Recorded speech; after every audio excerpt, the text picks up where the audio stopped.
Hi, I'm Jim. And I'm David. And this is the Practical Guitarist Podcast. The podcast for people who eat, sleep, and breathe guitar.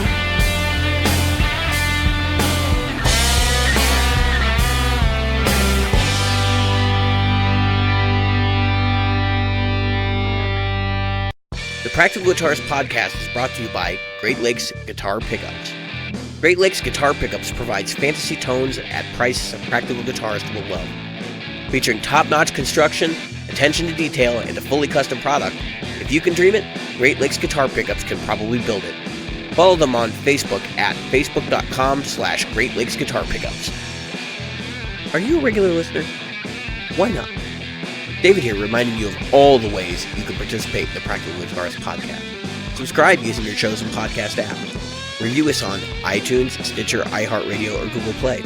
Find our Facebook group at facebook.com/groups/Practical Guitarist or on Twitter as @PractGuitarist. Support the show. Merchandise is available in our Threadless store at practicalguitaristpodcast.threadless.com. And donate to us via Patreon, available at patreon.com/practicalguitarist. Reach out to us directly via email at questions@practicalguitarist.com. Hello, Jim. Apparently, apparently, Take two. Everything is just breaking tonight, man. Apparently, the record button just failed on me a minute ago. And you know what rigmarole it is every time I log in to get this thing going with my sound card. So, oh yeah, it's a nightmare, man. It's a nightmare. I hate Windows. I can't. It's not just. I don't think it's just Windows. I think it's. I think there's a lot of things contributing here. You can hate whatever you want. It's unfortunate, but most of your government access is unfortunate. And anytime you do remote access, it's Windows. Yeah, which is hilarious to me because it's like the least secure operating system. But okay, it's because it's so vanilla. I understand why. I'm just like, that doesn't make it more secure. I mean, you couldn't let Hillary Clinton have a email server in her bathroom if you didn't have Windows. I'm just saying, as your access to the government. People just remember that. So I spent pretty much all day working on a song, and when I listened back to it as I was done, I was like, wow, this is like I'm playing like I'm drunk. And I've been there. It's been one of those. Yeah, I know. We've had that story on the show before. It's been one of those days. So I took a step back. Part of what's going on. So I've been doing these open mics, right? And it's been pretty successful. I did 2 or 3 this week. I don't even remember. I'm doing 3 this week, nice. Right? And I think I did 2 last week, and then 2 the week prior. And it's been going really good. The last one I did was at kind of like a local hipper club, and I got to play end of the night, and people were freaking out. Now they were all drunk at that point, but drunk people love your music. I made some really, really good. It doesn't matter who you are. I made some really, really good contacts, and a bunch of people were asking, like, where can we find out more about your music? That sounds awesome. This is not the first time that we've talked about this on the show. This has happened before. So I'm working on an EP of demos that I've recorded, and I'm getting into where I'm going to master them. Actually, it's what I was doing right before I was talking to you, so that I can put them all up as an EP on iTunes and sell them.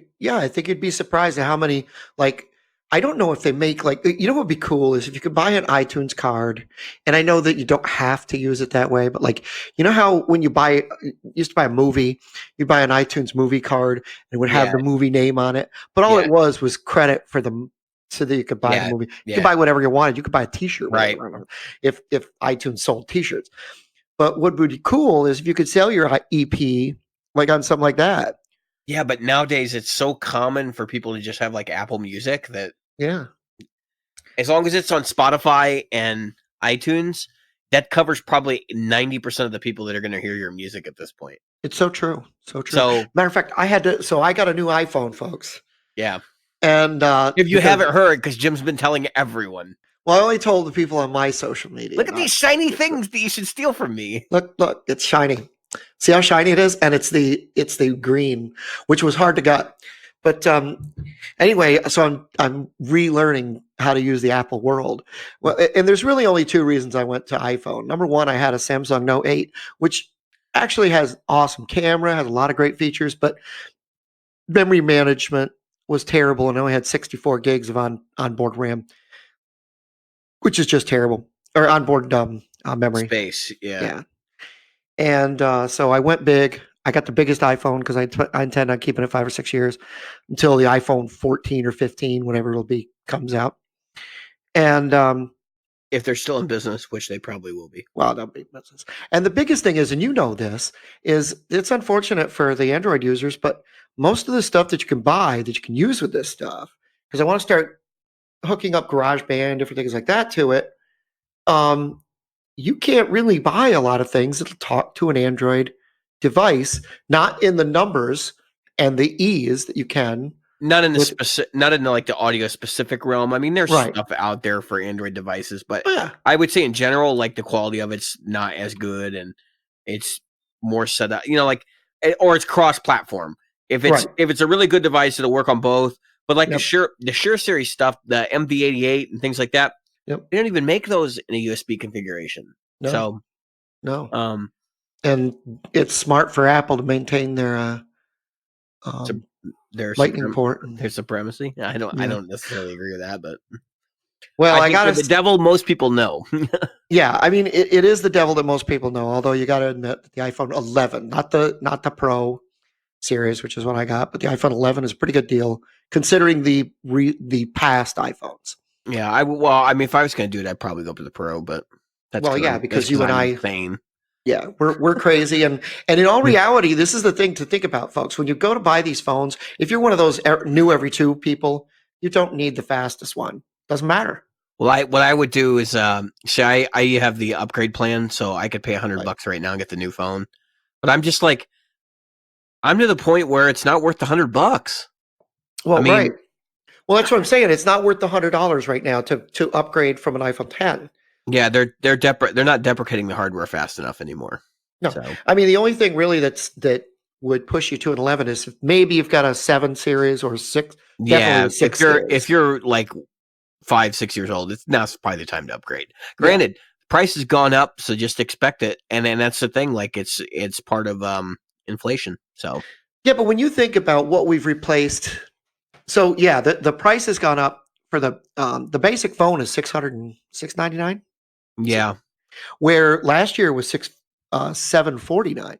So it's actually gone down for but that's because there's no XR in this lineup. Right. And the other thing that what they did was, that they now your phone is everything. I mean, that's your pretty much. I mean, other than this crap and a little bit other stuff, I don't boot my laptop for much. Well, I but it's been that way for 10 years, Jim. This is nothing new. Oh yeah, but I mean, it hasn't been 10 years. The iPhone came out. The iPhone itself has been out for 10 years, but I don't think people could really rely on it that well for the last 10 years. Maybe. Yeah, go ahead. I mean, you're right, but I would say that the adoption of goods and services on the internet were not the same 10 years ago. Nope. And that has dramatically increased, at least even in the last 5 years. Yep. I mean, now you can literally order your groceries through Amazon. Yeah. When you stop and you think about that, we're living in a different world than we were even 10 years ago. Right. And I think, look, I'm not going to sit here and pretend like the price of these devices is suited by the change in technology. My point is, it's offering you features. I don't think that it's worth any more or any less, but I do think the rate of inflation has gone up and the prices stayed stagnant for like almost 9 years. Yeah, several years. So they had to. It eventually. It was coming eventually, and they were going to go up. So nobody can complain about it. Anyway, no. This is not a phone podcast. No, but what I was getting at, I was actually going in this direction because I have. Believe me, I've always got an end point that I'm going to. So it's like you have an app for everything, right? You have an app to go to Chick-fil-A, to Taco Bell. You don't even need to order. You just walk in. At Chick-fil-A, I walk in. The app says, "You're there. Are you there?" I click the thing. It pays for it, and I grab my bag and I leave. I don't even talk to a person. I don't even have to look at them, Mm-hmm. which is scary. That's a completely different thing. Yeah, that's a whole If other. we were a socio-political podcast, we could go down that road. But what my point is, so I was driving out my one day that I had where I was like, okay, I got a lot of time this week, or I don't have a lot of time this week. I had so much stuff going on. I had 3 open mics. I had my band rehearsal. I had the church thing. I had to get the church music down for the week. I so I said, okay, I got this window of time right here between the Chiclets and the Erasers. If anybody knows the movie reference, and I can get my soldering iron and get it done. So I'm heading to Lowe's, and I look at my phone. And I'm like, geez, I just remembered I need this. So I put together a shopping list at Walmart. I was going to try the new Walmart app, right? Well, what's the last thing I should have done when I'm out to go to Lowe's is buy cold food. And so So you cooked instead of soldering. Dude, where's your commitment to this podcast? How late are we on these pickups? Somebody has to speak for our listeners. Somebody has to give you some shit, Jim. No, come on, dude. Somebody else has to. So I have a different idea. I'm going to throw a couple things past you and Nick offline.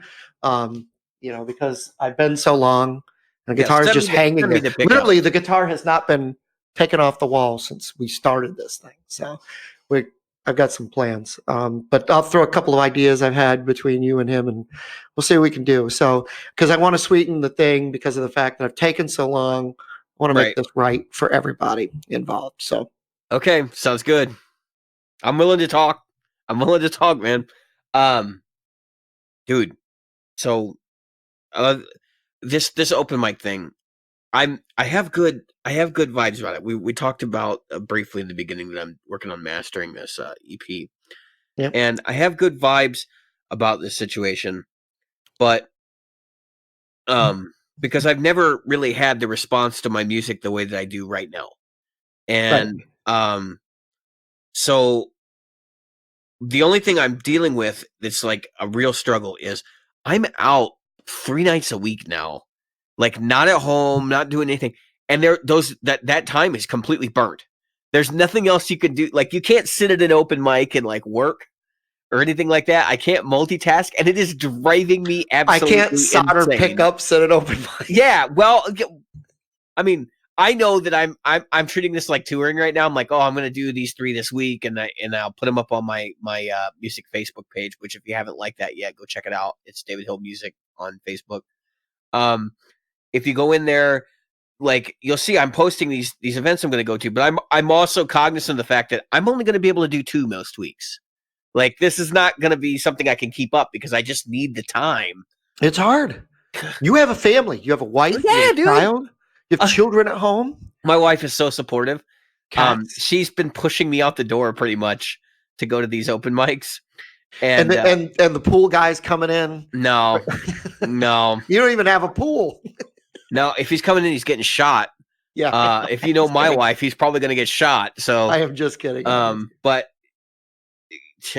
she's like been really supportive, and like she wants to go with me this week, and she's trying to like move some things around. So because we got childcare we have to deal with in that situation. Right. So, and I'm hoping to get some more video.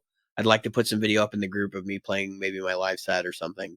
I did have one guy actually I ran into so at the Brower House, which is a little bit more trendy club here. They have a full on main stage in there. So they're like a regular music club. And while I was there, they do their open mic on their small stage, which is in the bar. And then in the back, they're doing a battle of the bands. Mm-hmm. And it was really cool because you'd see people like filtering in and out. So I went over there with Mike Mara, and that's actually what I wanted to talk about with regards to this whole like little off branch. Mike and I had been talking back and forth about going to this place called the Tonic Room, which is in the city. He goes there a lot. And now, I'm actually for those of you who don't know, Mike is a listener and he's a member of the Facebook group. Right. And I'm going to join him at the Tonic Room on Monday, but I went to the Brower House with him, and We sat and we chatted for a little bit, talked about kind of some of the backdoor stuff that goes on with the show, Mhm. and I gave him kind of a conversation about some other situations we've put ourselves into and like how we're working through them and whatever. And it was funny because both of us were experienced enough musicians that we're like, well, we don't really know what we're gonna play. We'll just go up there together and it'll be fine. So there was almost nobody there. There was I think it was like me, him, one other performer, and then the hosts. So, but the club was reasonably, there was populated. There was 20 people there, 30 people there.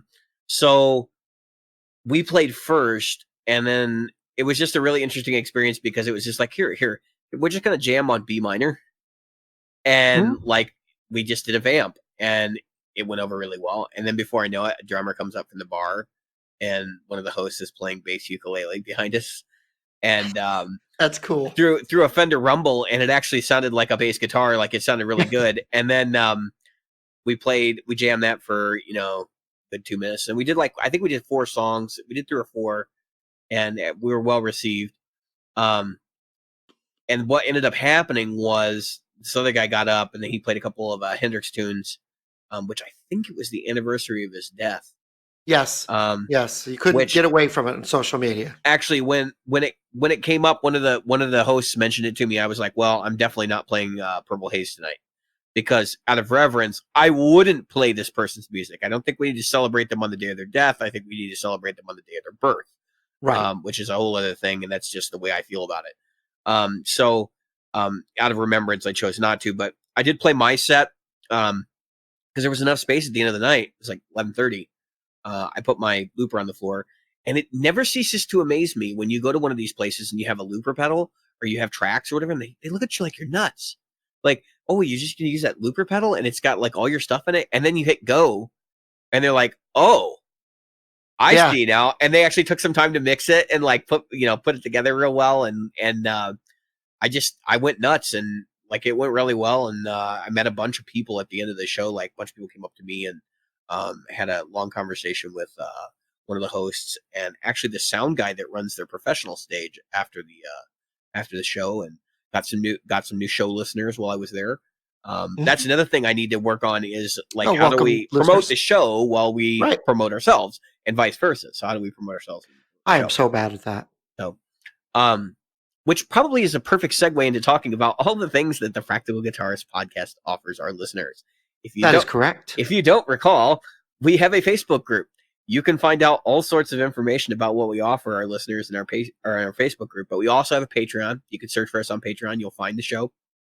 Um, we don't care how much you donate. We don't care if you donate. If you do donate, it's great because we can keep the lights on here, which is something that we are still paying out of pocket to keep the podcast running. Yep. But we will for the foreseeable future. But if Yep. you feel so inclined to help us out with that, that's great. We We also would have appreciate it. a threadless store, and of course, you can find all of this information in the group. And if you So go to the Threadless store, what you'll find is some interesting stuff. Not only will you find polo shirts and T-shirts and things like that, but you'll find the pyramid of tone, which if you the have not hierarchy seen of the tone T-shirt, yeah. hierarchy of tone, which if you've not seen the pyramid of tone or hierarchy of tone, I like to call it the tone pyramid. Yeah. If you haven't seen that T-shirt, I've had people ask me about it when I go to get. I need to wear it to more gigs. I I do actually have it too. hanging because I hang it instead of like folding it like my other T-shirts because I want to look good Right. when I go out because it's already rumply enough with me in it. So wow, that's a lumpy shirt. No, that's just Dude, me. So so my wife, she sees this video of me playing at Brouwer House the other night, yep, and that was shot by the sound guy, by the way, the guy from the main stage, who yep, actually got up on stage with me and played afterwards. He was like, "You're not going anywhere." He's like, "We're playing together," and he that's comes cool. up and he starts playing the bass ukulele because he's a bass player, and Right. I just launched into the Trooper, and so the Oh, whole I love the that. whole band just jammed out the Trooper like just out of nowhere. It was really good. I wish Um, I was there because I'd have blasted out the vocal Dude, it with was it. awesome. It was really awesome.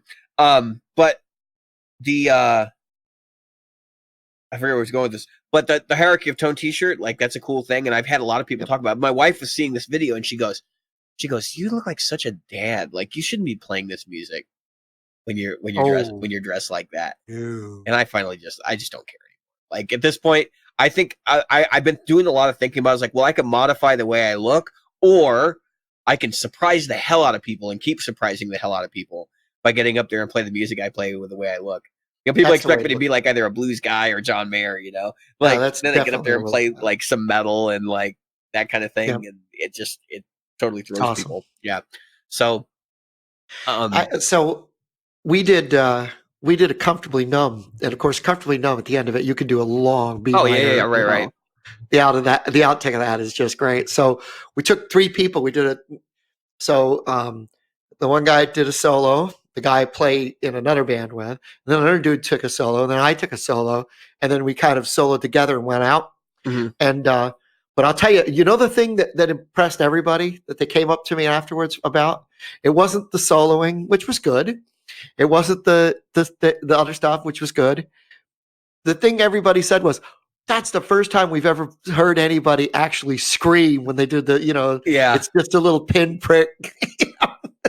It's like, that's really funny. and I did the big scream, right? Of course, I back way away. Yeah, I'm smart enough not to do because right. that's what you're supposed to do. Yeah, I back way off, and people were like, "Holy crap! You actually screamed that! That was incredible!" And then they were like, "And your voice was fine afterwards." I said, "Well, yeah." I don't know how to respond to that. It's kind of how that works. You just know how to scream without like tearing your voice up. It is a learned thing, I suppose. But. So, for anybody who's thinking about dipping their toes in the water of doing these open mic things, I mean, if you live in a major city, you can find small, low key ones. Yeah, that's the thing to start out with. Yeah, that's what I would do. But I'm like, to be completely honest with you, I've had good enough success. I'm not intimidated at all now to do that kind of stuff. No, I do them at some big venues. We've had, as you saw by one of the ones I posted, we've had some people. That guy had a $30,000 video equipment set up. Yeah. He's going to be doing it again October 8th. But let me tell you, so the thing to remember, folks, is you're always good enough. I don't care how bad you think you are. I don't care how new you are. You're always good enough for an open mic. At some point, you have to learn to do it. So you just got to get up there and do it. I mean, I bombed. We talked about when I bombed because I was totally unprepared. Which, by the way, that open mic is great, man, because I went up there and there was nobody there. There was like maybe 5 people in the whole club. Bar. It's a bar. Let's call it what it is. And then Jack Byron's the host. He shows up, and Professor Blue shows up. He's the other guy that performed with you before. And dude, that one was the one that like really got my wheels turning though, because I got my Kemper all set up, and this week I dominated. Like I just went, all right, we're gonna play my music, and that's what we did, and it was great, and everybody was paying attention who was there, which was like all 3 of them. There's like the bartender, and then like the owner, and maybe one other person, and I got like, because I had my rig set up and there was nobody there, I ended up jamming with the host most of the night, and played a bunch of songs that I probably should know, but I don't. But it was a good night, and I'm totally stoked to go back. And although I told them I would promote the open mic on the podcast, that's the podcast, or that's the open mic over at Work Sports Bar and Grill in Elk Grove Village. It's on Monday. It's on Tuesday nights, from like 8 to 11 or 8 to midnight. This is a Chicago area, folks. Yeah. So if anybody's listening and you're in this area and you want to go out and party at a low key open mic, that's a great place to go. Highly recommend it. And the host there is really good. He's a nice dude. And so is the most of the performers I've met there have been really great too. This is only their second week doing it, so if you're interested, you want details, hit me up. I'll tell you. Or tell your friends. Right. So next, this podcast will air Wednesday. So, the 30th of September, I am hosting open mic in Chesapeake, Virginia, at a little place called Tap It Local. And it's one of those things where bring what you think you need. I provide a PA. And that's the end of it. And microphones. I provide microphones. So you're and I only provide two, but we've had full bands. It's a big stage. We've had full bands show up. Usually when I host it, acoustic musicians, but it's one of those things that this is one of those open mics that made me say what I did earlier about you're always good enough, because when I go there, there's people there that they stare at the sheet of music, they don't look up, and they're playing. But let me tell you something. Anybody who puts somebody like that down needs to remember they got the guts to get up there and play. Yeah, where are And you at? that's what the open mic is all about. It's not a competition. You're not winning $10,000. You're not playing to 50,000 people. You're playing with like 9 people, half of them under the age of 12 that are eating chicken wings or whatever on the side, and you're there to have a good time. And that's what it's all about. But it's to let you get your toes in the water. It's the same thing when you learned how to swim. You didn't just jump in the water and suddenly you were, absolutely doing Olympic-sized pools. You were a little bit intimidated. I remember my son calling it the big water. He said, "Dad, I don't know if I can go in the big water." I said, "You can do it, buddy." Well, I never. And it was just a pool.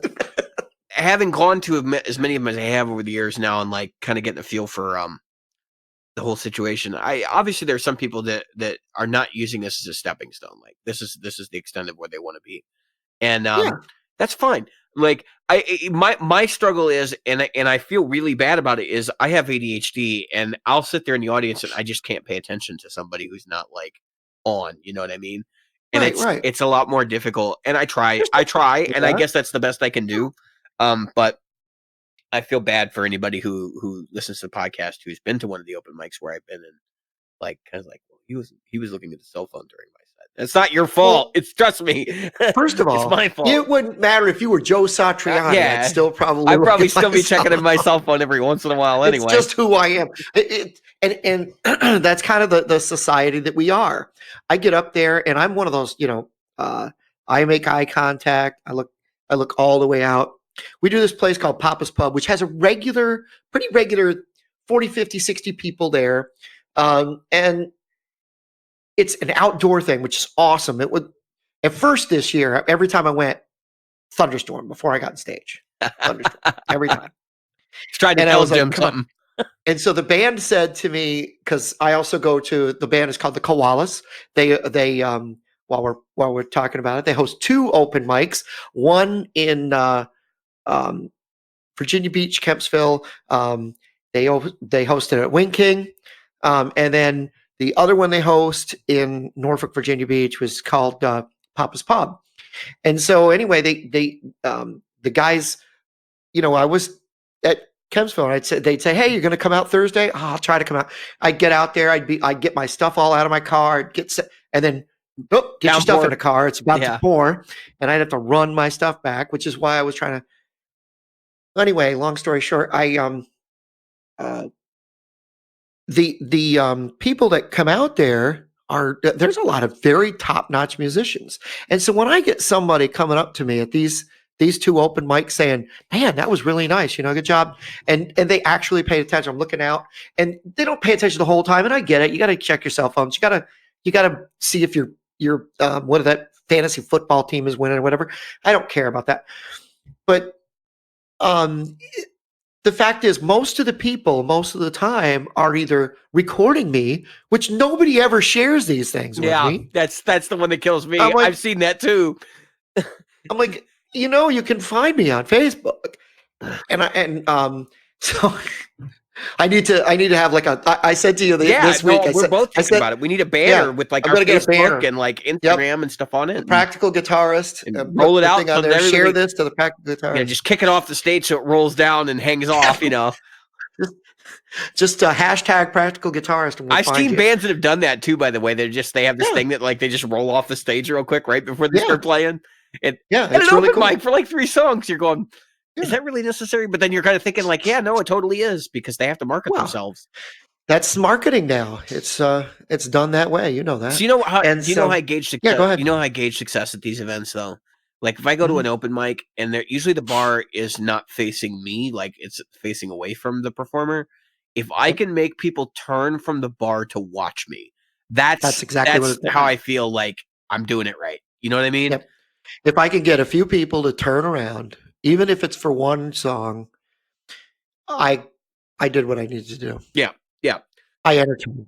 So now that I'm going to have a product to hand people, that's going to make this all that much better.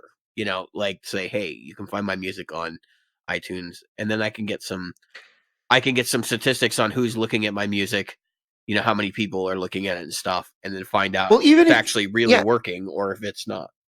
well, even if you couldn't get like one of those iTunes cards, I guess those would be useless. But if you had a card, Yeah, that's something, a a business card card with card, right? my, Yeah, you know, with your iTunes and well, Pandora and my name, you Spotify. know, find me on this, and this, and then maybe my Facebook page. Because lately, I've had a lot of people asking me about, finding the podcast, and I'm like, anywhere you listen to podcasts, and believe it or not, there's a lot of people that don't listen to podcasts. Yep. So I have to be much more. I'm thinking to myself, well, Are you got a business card? podcasts have been around since. Yeah, I've got our business cards. That's I not a was just gonna problem. say, are you out, or I didn't know? No, I got some. Okay. Matter of fact, I put one up every time I go to Guitar Center, Mhm. and people take them. Yep. Every I don't know time you what they're come, doing with every 'em. time you do, you put one up, and then it's gone I when you come put a back. new one up, and so I I do go the there same 2 or thing. 3 times. So speaking of Guitar Center, I was there today, When are you and not there, Jim? It's I nothing saw new.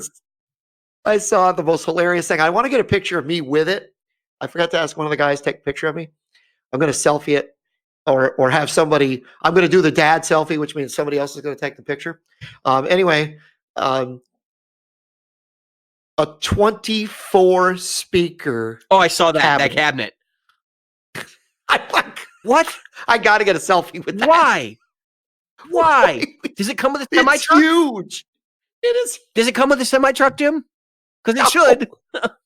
It needs a motor so you can just. Is there like a road crew that comes with it? I mean, I've seen lawnmowers that have self-propelling. there are some things that are just like totally unnecessary, and that's one of them. Yeah, 24 speaker, and I can't believe they took it in on trade. I want to say it's like $700. I'm like, you have got to be kidding. because if Who's you gonna part it buy out, that? I mean, You can't. Yeah, anyway, you're screwed. yeah. Gear wise, I mean, there's a couple things I've been looking at. I don't think I'm going to do any of them though. So that was the one thing. Brauhaus, their stage setup, their backline was a pair of Mustangs V2s. Yep. Fender Mustang V2s, and the host was telling me, he's like, yeah, dude. He's like, these are actually like really good amps, and like I kind of knew the reputation. I don't think I'd ever actually plugged into one. And my impression was this, like, yeah, they sound really good without pedals, like without anything plugged into them. Right. And I'll say this, the speaker was worse than the direct out. The direct out, like the signal that was coming out of front of house was way better than what was coming out of the speaker. Yep. But the funny part was that I was running a pedal and I just kept thinking like, wow, this sounds terrible. And then I heard the video afterwards and I was like, no, it sounded exactly how I wanted it to sound. Like, yeah, well, like, because when it came out of the direct out, it wasn't destroyed by that internal speaker. That internal speaker is just well, I mean, now the guy that hosts, he says he's got a collection of vintage Fender amps, and he says I put them up against one another, and he said they both sound reasonably similar, and he said I actually prefer the feel of the Mustang V2 to the like the original vintage amps, and I could see somebody saying that. That's not like, I don't have any negative opinion of that. I could definitely, because there have been situations where I'm like, I kind of prefer the feel of the model to the real amp, and it's not something that's happened frequently. I think the safer bet is the tube amp over the digital modeling equivalent, but there have been situations sometimes you don't have that. Well, and there have been situations where that's not necessarily true. So I took my Marshall for the first time in a long time to the open mic this week. Mm-hmm. And everybody was like, man, that thing kicks. Yeah, well, but that's the thing. Like, they're so used to, you go to these open mics and so much of it's like direct now. People are so used to hearing that like when they hear a real amp, they're like, whoa. I backlined the last couple of situations I'd been to was those Mustangs on Wednesday. My Kemper, right? Yep. So they didn't even have, like, the At Work Bar and Grill does not have any sort of amplification setup for guitar. and then the other one at Mugs, they had a Katana 50. I mean, That's which not it horrible wasn't. No, for an it open wasn't mic. terrible. That's yeah, But I was not prepared, and like my pedal was not adjusted properly, and it sounded really bad to me.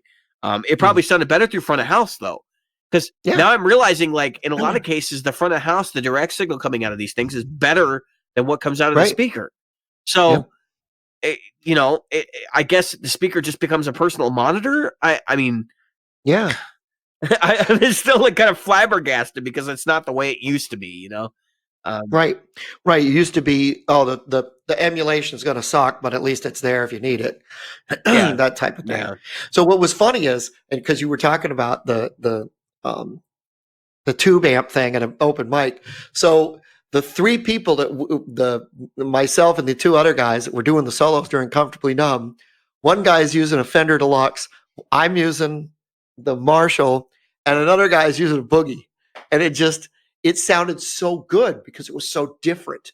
I mean, yeah. Those are when three very the different character amps. I mean, yeah, when the Fender came in, it sounded crisp and clean, and of course he had a tube screamer in front of it, and he likes to have that just at the edge breakup sound, which was fine.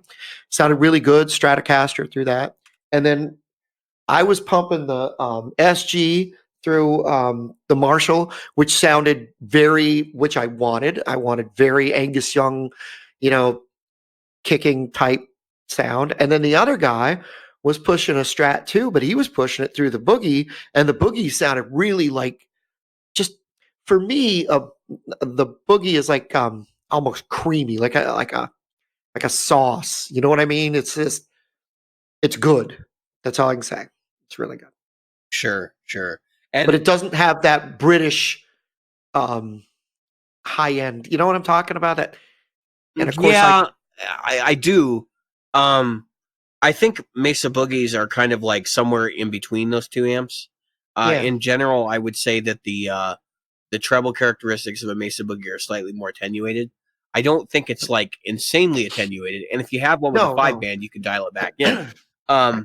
Oh, we had these amps cranked. No, but I mean with the All five three band, of our I'm just amps saying with cranked. the five band EQ, like you can add that Yeah, back yeah. in, and it's Yep. easy to do in a snap. But I don't. So I think Boogies are actually closer to Fender amps than a lot of people Yeah. care to realize. I think And I they're a think bit that's on fatter. purpose. Yeah, well, Yeah. they've tweaked them to have a lot more character around like 400 between 400 and 600 hertz that you typically get out of a Yep. Fender amp. Um, Yep. So it gives it that yeah, it's roundness. kind of like the low mids of a Marshall coupled with the rest of the Yep. characteristics of a Fender. That's the way I think of it. And it also takes off that little bit of high end that the Fender Yeah, gives I mean, to there's definitely a roll off around 5,000 and up, which yeah, is which is good. not there in Don't get me- Fenderland either. Right. So, but yeah, I mean that's kind of the reason why I prefer Mesa Boogies, because I think the frequency spectrum is a lot more refined than you get in a Yeah. Marshall or a Fender. However, I've been favoring a lot of Marshall amps lately. So, Yeah. actually, that is one thing that I might end up getting just to have like a combo amp.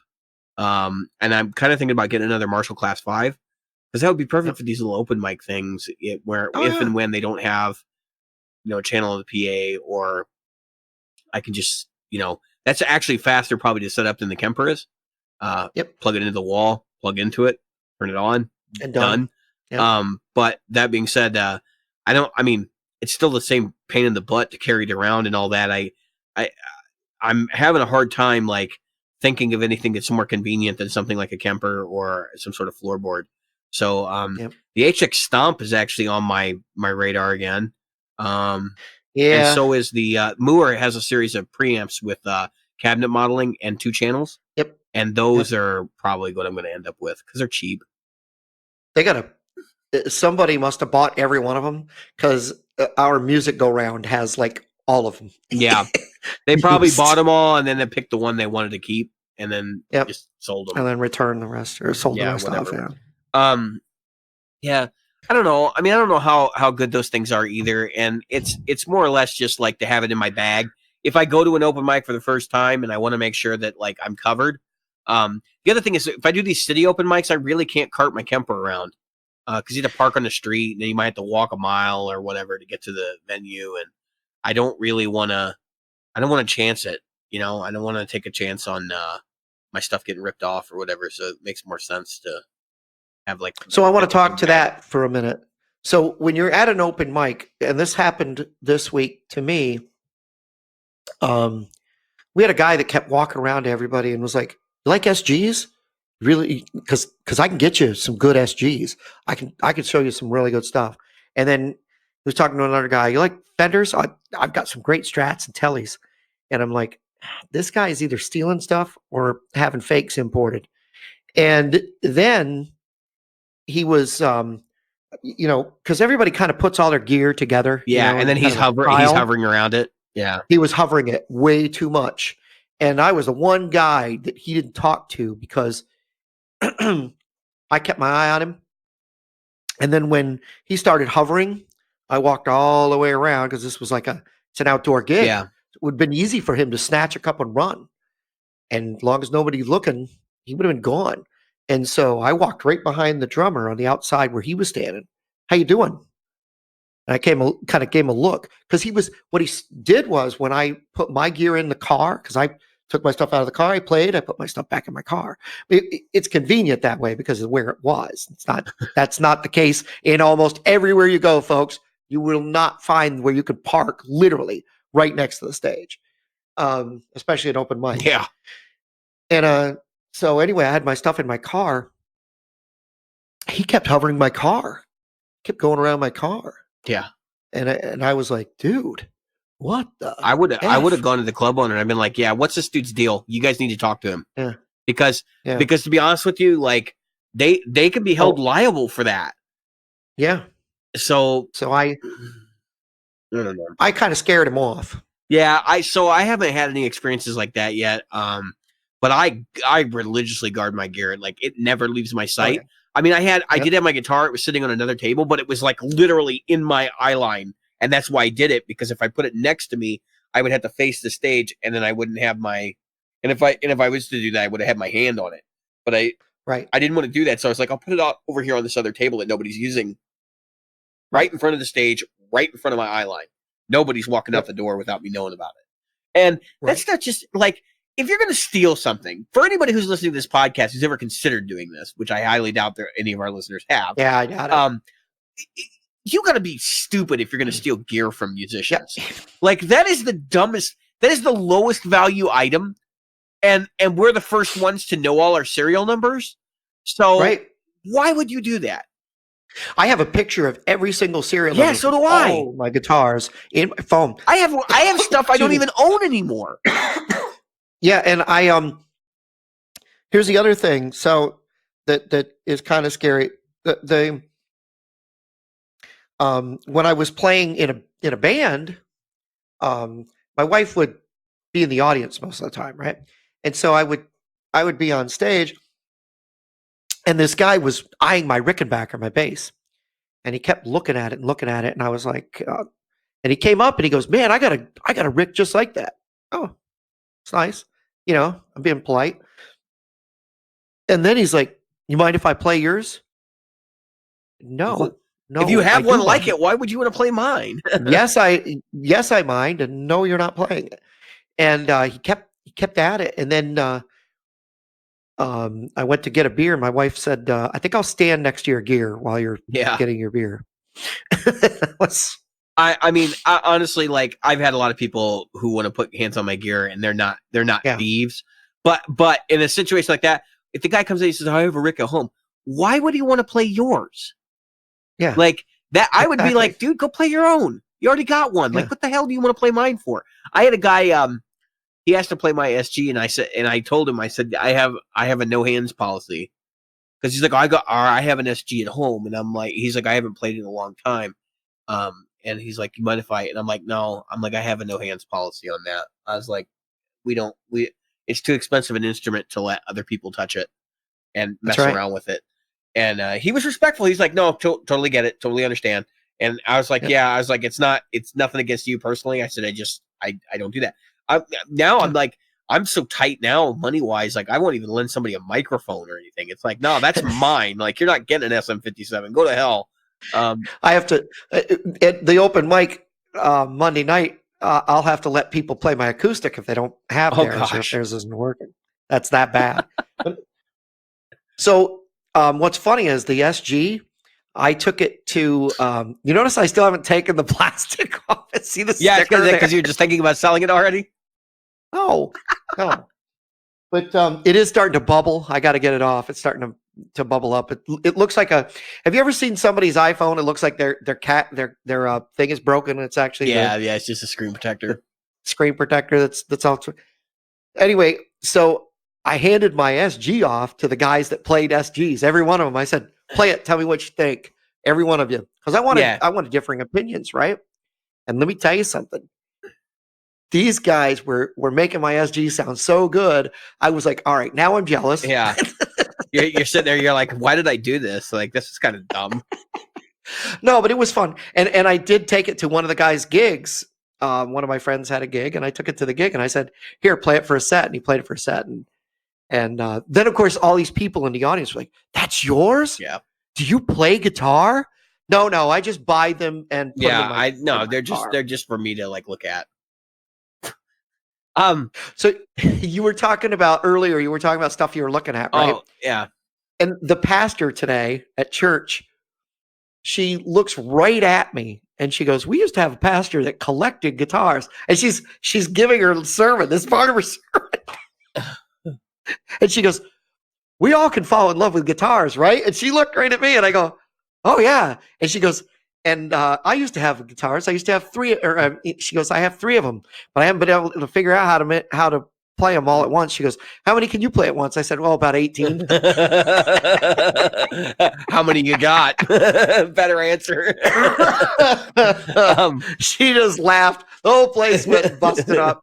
There's like 25, 30 people there. They're all busted up. Oh, so that's the thing. So the whole like letting other people touch your guitars thing. The Kiesel, you got to put that in people's hands, unfortunately, because everyone asks like about that guitar. And if they're a guitar player, like if they're one of the performers, I'm like, here, like just take a look at it. You're gonna want it anyway, so just do it. It's like I'm not even gonna fight you. Fortunately, it's mostly been the hosts that are interested in it. Yeah. Well, of course, I'd be interested in feeling. I mean, that's the kind of thing where if I saw that, I would want to put my hands on it. But it's like, if they weren't performing, I don't want to do it. I would be like, no. Right. No. So, but yeah, like that makes you feel so awful when you tell somebody like. Well, the good thing is that most of the people, of course, you're new to the scene. Most of the people that I see at the open mics, I see them week after week after week. That's why when I see a new face, I look to see what they're doing. Yeah. And that, and you can call me what you want, but I was in physical security, so for the country. Yeah. But and we learn a little bit about people's tactics and what they'll do to get their hands on things that you don't want them to have. Well, we have to go through an annual training. I'm gonna. This is kind of an aside, but it's just one of those things. So every year they make us go through this annual training, and every year you have to. You're set up, right? They go. This guy walks up to you. Can I borrow your phone? And you're like, what is your answer supposed to be? And it comes up danger. Yeah, because and it's government training, so you know how good it is, right? So, and then the guy, so you got your phone, right? The guy goes, can I borrow your phone to check my email? And whoop whoop. Anyway, so then you've got your phone next to you, and he grabs it. He runs out, and this is, what are you going to do? I'm like, kicking the guy in the testicles wasn't an option. So I don't know what I'm supposed to go with here. Tackling him wasn't there. Call your, that thing costs too much money. Yeah. All right. So we had a couple other things we want to talk about, but you've seen all this stuff with Henning Pauly, I guess is his actual name. HP or whatever. His music festival thing that he put together, his gear festival that he's doing.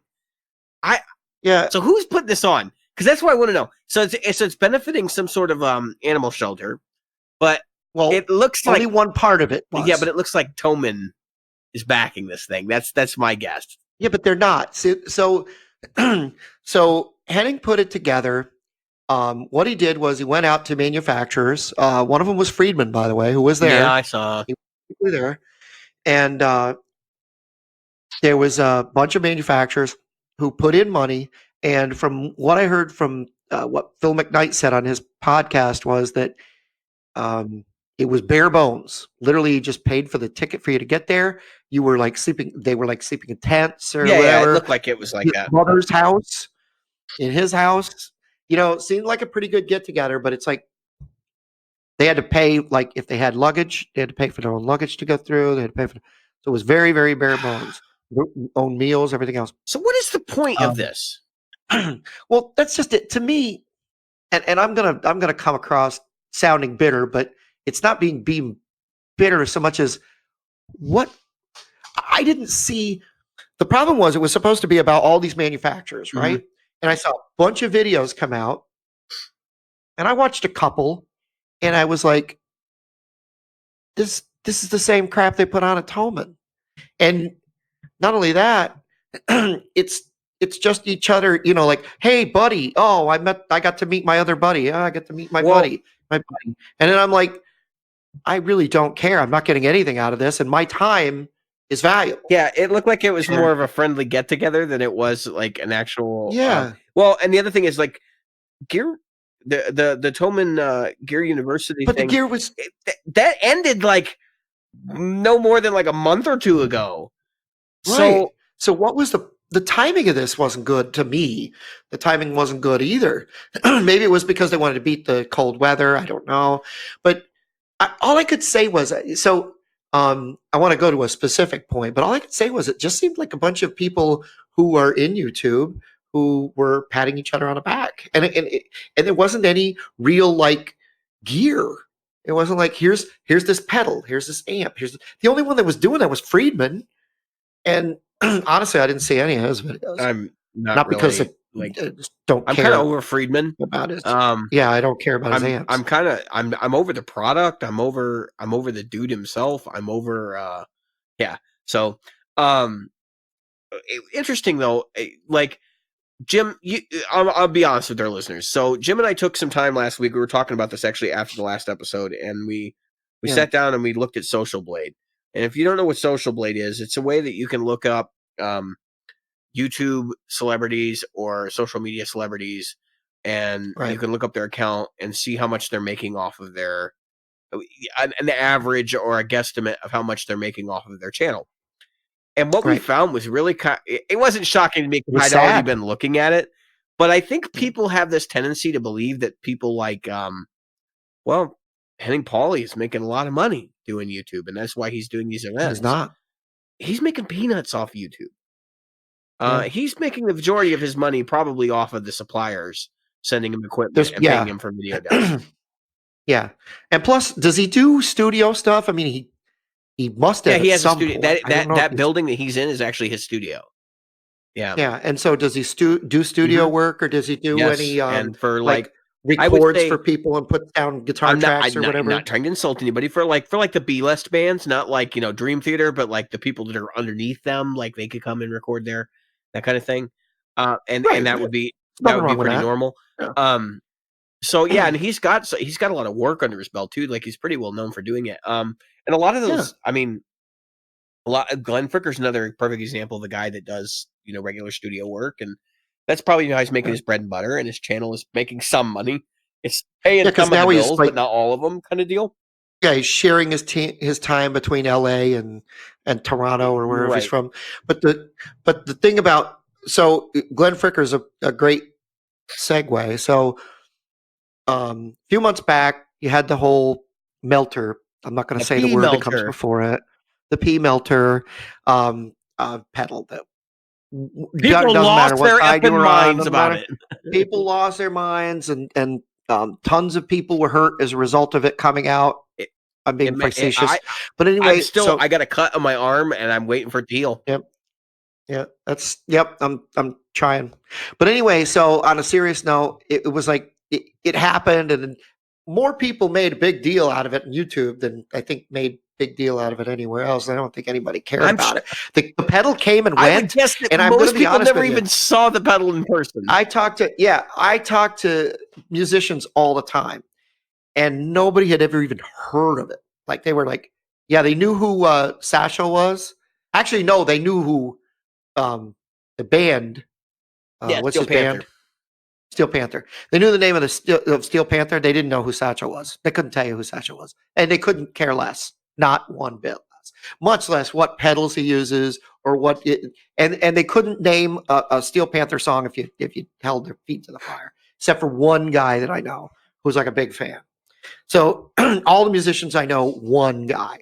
Well, and so that's the So stupid part of this. Though, is like this was something that offended people because it existed, not because they saw it, not because it was right, offending them and in person. that was my point. That was my point. If you don't make a big deal out of something, it's like certain movies. Certain movies would have gone into the trash can, like Human Centipede, if a bunch of people hadn't made a big deal out of that stupid movie. Because that is How one many of the dumbest movies I've ever sequels has seen. that got now? 4, I think. Oh my god, it is a. I mean, the original It's movie direct to has video trash. Like, and then they made what a piece 4 of sequels out of garbage. direct to video trash. And so anyway, yeah, so they make a big deal out of this thing, and it's like, oh, now, and then it sells out. Oh, good job. Yeah. You managed to sell the pedal out. Maybe if you'd just shut up about it would have gone under the and it might have sold out eventually. It was going to sell out eventually. They only cared. made like 100 of them or something. It was like nobody cared, and it was done just to tick people off. Actually, the real anger and controversy surrounding that was not the pedal; it was the stupid preset on the TC Electronics pedal. Yeah, it started as a TC Electronics preset, exactly. It wouldn't have even become a pedal if somebody hadn't said something about the preset. Yeah, about the delay preset. So then they made an overdrive of the same name. Yeah. So anyway, so Fricker comes out and he says, hey, and he calls reverb on it, which I mean, we're not as big, but we said something about reverb, hey, look at all these pedals that are also on reverb, and they're not saying anything about it. But it is their company, and they do have a right to say what is or isn't sold on their company, right? It's representative of their company. So they decided to take that one off. You can't list it on reverb. You can list it on eBay. Well, then reverb had told Heading Poly that they weren't. I don't know if they were putting any money into it. I don't think they were putting money into it. They were donating money to the shelter or something. They were hosting an auction for the shelter. Is that what it was? Is what they were doing. Yeah. So they were going to host the auction, and that would do it. But they said, if you're going to have Glenn Fricker there, we don't want it. We don't want to be part of it. And Henning Polly said, no, he's my friend. I'm not going to turn my back on my friend. So I'm going to have to decline. And then they pulled out. They pulled out of the thing, and then eBay wound up sponsoring the whole thing and putting up, making a big deal out of, hey, look at that. And I'm just wondering if any of our listeners even knew that. Now that it's over, did you even know it or care? Well, other than Robert, I know Robert's Guitar Dungeon. I think some other people. I think some of the other podcasters talked about it too, but I'm gonna be completely honest here. Like, this is one of those situations where people can get mad if they want to at Reverb for deciding that they don't want to partner with Glenn Fricker. But let's take a step back. Let's forget about the P Belter for a minute, right? Let's take a step back and let's talk about Glenn a little bit, and then why Reverb wouldn't want to necessarily be identified with that guy. So Glenn is an avowed atheist, and I have seen him in person make comments to someone else who is who actually is P-dubs and builds equipment. He likes his equipment. I'm not going to say who the individual was, but he was basically like starting to make some anti Christian sentiment. And this person and the other person that were having the conversation basically just turned their back to him, and he kind of got frustrated and walked off. Because they were like, we're not going to listen to you. Like, we don't even care. Right. Like, you can make your anti-Christian comments all day long. We don't care. And so it was like, they ignored him and he stormed off. But this is pretty well known. Like, he has an issue with people who are Christian, and who And Who do you he think, does that on his podcast all the if you're time. On Reverb, his who do you think the majority of the people you're selling to on your service are? Or at least a good portion, if not majority. That's right. P-dubs people. P-dubs. I That's mean, right. Where do you think the money is yeah. So right now? do you That's think they want to ruffle the feathers of a community of people that's driving, the sales of their site? I don't. right. I mean, I wouldn't want to touch that with a 10-foot pole. Um, Right.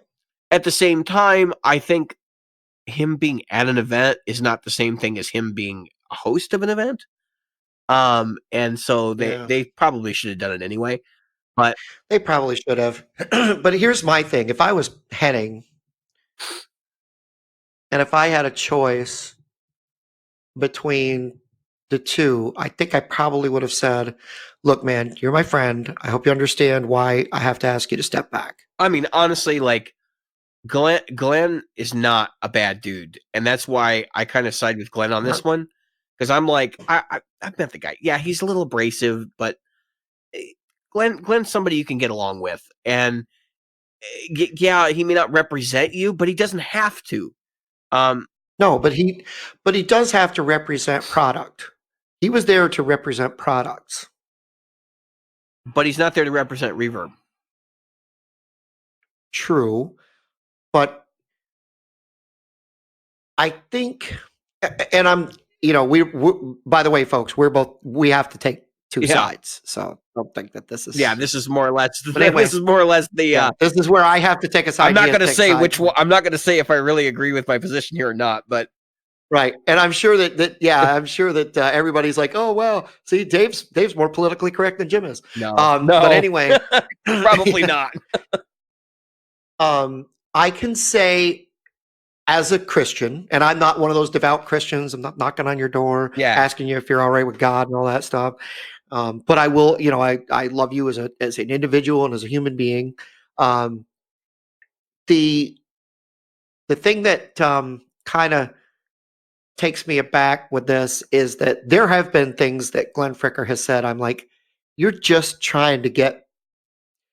It's like people trying to get people to hate you. He abuses his atheism to get money, and right, and he's abusing his hatred of bass players to get money half the time. Yeah, well, and I think some of it's just tongue in cheek humor too. But I think the Christian thing is like, if I say this, I know this is going to give me an extra thousand views on this video. Yeah, listens. Yeah, he's going after listens, and I got no problem with it. But I don't want to. Come on, everybody's going to try to do something to get listens. I don't have a problem with you being an atheist. I don't have a problem with you being a Christian. I just don't want you to force your beliefs down my throat, regardless of which side of the aisle you're on. And so I totally get it when people are like, yeah, Glenn makes me feel really uncomfortable, and I don't like him for that reason. And like, I totally understand. But that's not to say that he isn't a useful resource in some cases. And some of his videos actually contain some really useful stuff, like where he talks about making sure that you get paid. Right. Oh, I listen to his stuff most of the time. The only time I don't listen to it is when I know it's going to be inflammatory. I'm like, okay, I can skip that. Yeah. But if it's probably 95% of his videos, I listen to him.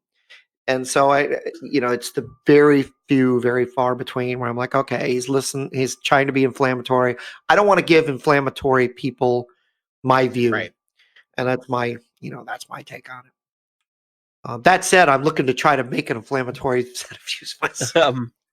Yeah, because you know what's funny is, so I can't remember who it was. Oh, so there's this comedian I listen to, and I won't name the channel, but he does this every year. He puts out his top 10 worst songs video will come out later this year soon, and I love his stuff. I love his comedy. He's a Canadian guy.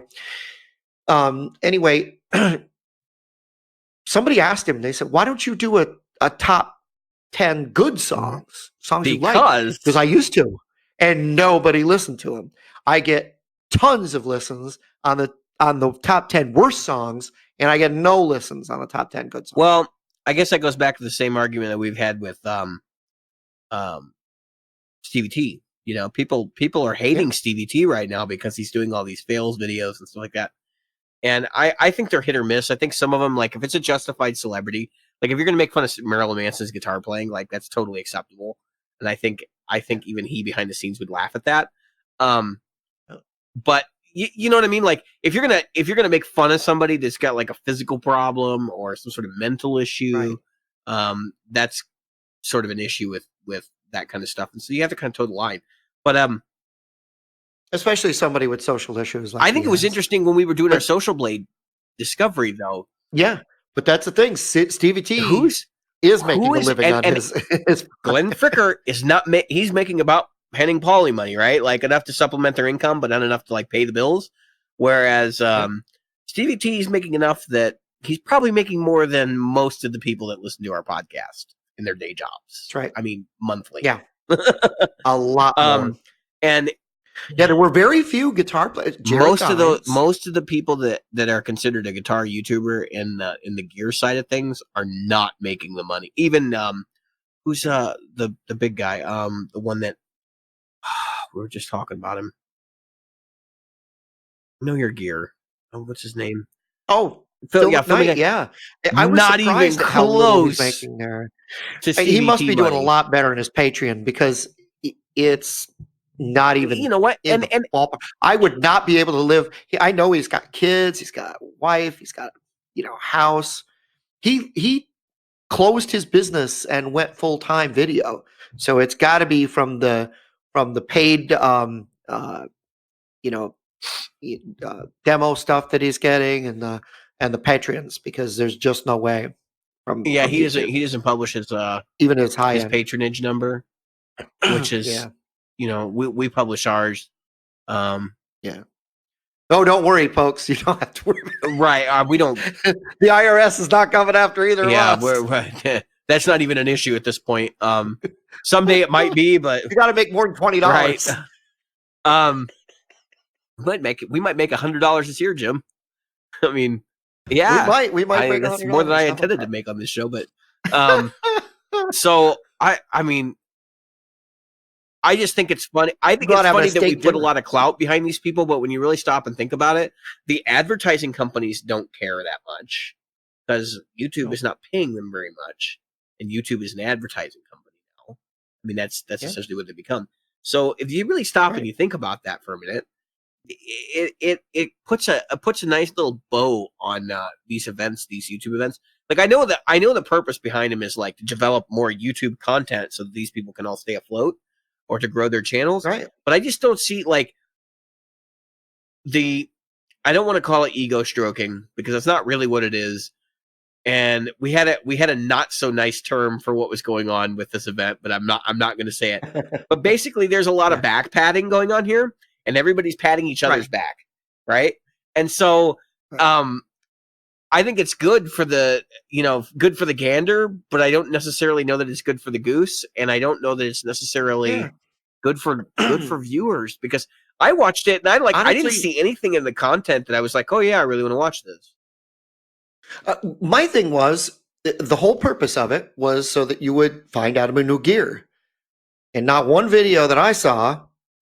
There is, but that's the thing. A desire for new gear. It's not Music Mesa. It's not NAMM. It's not Gear Fest. This is not an event about new gear. This is about podcasters talking about gear. This is about gear. But that's just it. Okay. Henning literally said, that's just it though. Henning literally said on his interview on Tone Talk that this was about small companies and companies that were willing to pay the money to get podcasters that have gear channels to go over gear. And I didn't see that. And Jim, maybe this is a failed event. Yeah, and it's a possibility, because I saw a thing where some people got donuts. I saw a thing where they said something about who's the best and the worst guitar player. I saw that was pretty much it. I mean, there was just not interesting. And I don't know. It seems to me like if you're going to do that, because the other thing that he got slammed on to talk about political correctness in the other way, he was like, how come no women? And some somebody pulled out because he didn't have any women. And he was like, well, I don't have any gear podcasts that are women centric. I mean, Mary Spender, pretty much Okay, it. but okay, so that's right. Everybody said, well, Mary Spender, and she's relatively local to him. She's Maybe not she as far wasn't away as available. no. He said no because her channel is not a gear channel. It's about her music. All right. And All right. so that was where, now hold on, I'm not saying that he's right or wrong about that. I'm not. What I'm saying is, but I saw a lot of people there. Where was the gear? Where I was was the going to gear? take his side in it and basically say, well, I mean, he's kind of right. There's not a lot of women gear channels. There used to be more, No. actually. I remember there was one called Fuzz Goddess for a while, back when Gearman Dude was around, and in fact, I think they did some collaborating stuff. And then there was, I think there were a couple of others, but they just don't stay in the game very long, and that's. You know what? I'll be honest with you. The whole gear podcasting thing and the whole gear like community is really boring to me now. And it's really, yeah, me too. You can only watch so many fuzz pedal videos or overdrive pedal videos. The other day, I was looking at the overdrive selection, and it's just eventually the bubble's got to burst. Yeah. And 80% of them are tube screamers. Yeah. And if they're not, the clones. Yeah, and they're like 80% tube screamers, 10% clones, and then 10% original. You know, or variations on the rat. And then if you got fuzzes, they're fuzz faces. Or their fuzz faces are muffs, and there's nothing in between. Yep. There's very nothing. few. Like there are. I say that. I mean, like Earthquaker Devices puts out a lot of different fuzzes and stuff, but the vast majority of that stuff is all based on either a muff or a fuzz face, and then you might get a tone bender here and there. And look, I mean, that's just the way the world operates. Like, part of me is like, I got interested in gear and stuff because it was a stopgap to keep me from playing out. You know, and I can admit that now. So now that I'm kind of like forcing myself to stick with what I have, actually, I don't want to incorporate new things. I'm terrified now because I'm like, I have this set and it works, and I don't want to add anything because the second I do, something's going to break, or I'm going to have to change things or modify things, and I just don't want to do it. The other part of the whole situation is like, I think the reason why I was so obsessed with like having the right fuzz pedal was because I was like using it as a kind of a subconscious way to keep myself from actually going out and playing or going out and recording. Now that I'm sitting down and I'm doing this stuff, like today, so I recorded one song, sounded like I was drunk, right? And then I actually started to get ready for the mastering thing, like right before we did the podcast. And I pulled out another song and I realized I don't even have a guitar track for this. Like I have the backing track because I've been using it for playing out. But I'm like, now I got to sit down and I actually got to record the guitar track. So I did it in like 20 minutes. That's the first time I've ever done anything that quickly in terms of recording guitar because I have to keep myself on schedule. I can't be like, you know what, this solo really sucked. I need to come back and redo this. I just had to say, you know what, I'm going with it. This is a demo EP, and like that's what this product is. It's a demo. This is not a studio scale recording. I'm not going to, spend the extra hour to get it right or the extra 3 hours because you can ask my wife. I mean, I showed her a list of the takes that I did for that song that sounded like I was drunk. There was probably 500 or 600 takes of different parts of the song. And I finally like, you got at some point, you got to cut it loose and say, you know what, I'm done. I can't do this. So at some point you got to publish. So that's kind of where I'm at right now. But I think the gear thing was a way to hold me back from doing that because I could say, well, I'm not going to record this until I get the right fuzz, or I'm not going to record this until I have the right cabinet sound. I think that I was doing that with guitars. It was like, okay, if I put this guitar, then okay, it's not quite where I want to be. So I maybe this guitar will do it. And then no, that guitar's not doing it. Maybe this guitar will do it. And then I had to realize that it wasn't the guitars that was the problem. Well, that's that's another thing too. Is like I used to obsess over should I use single coils on this or should I use humbuckers on this or whatever. And now I'm to the point where I'm just like, just play the damn thing. Like, just play it. I'm not even talking about tone. Just play it.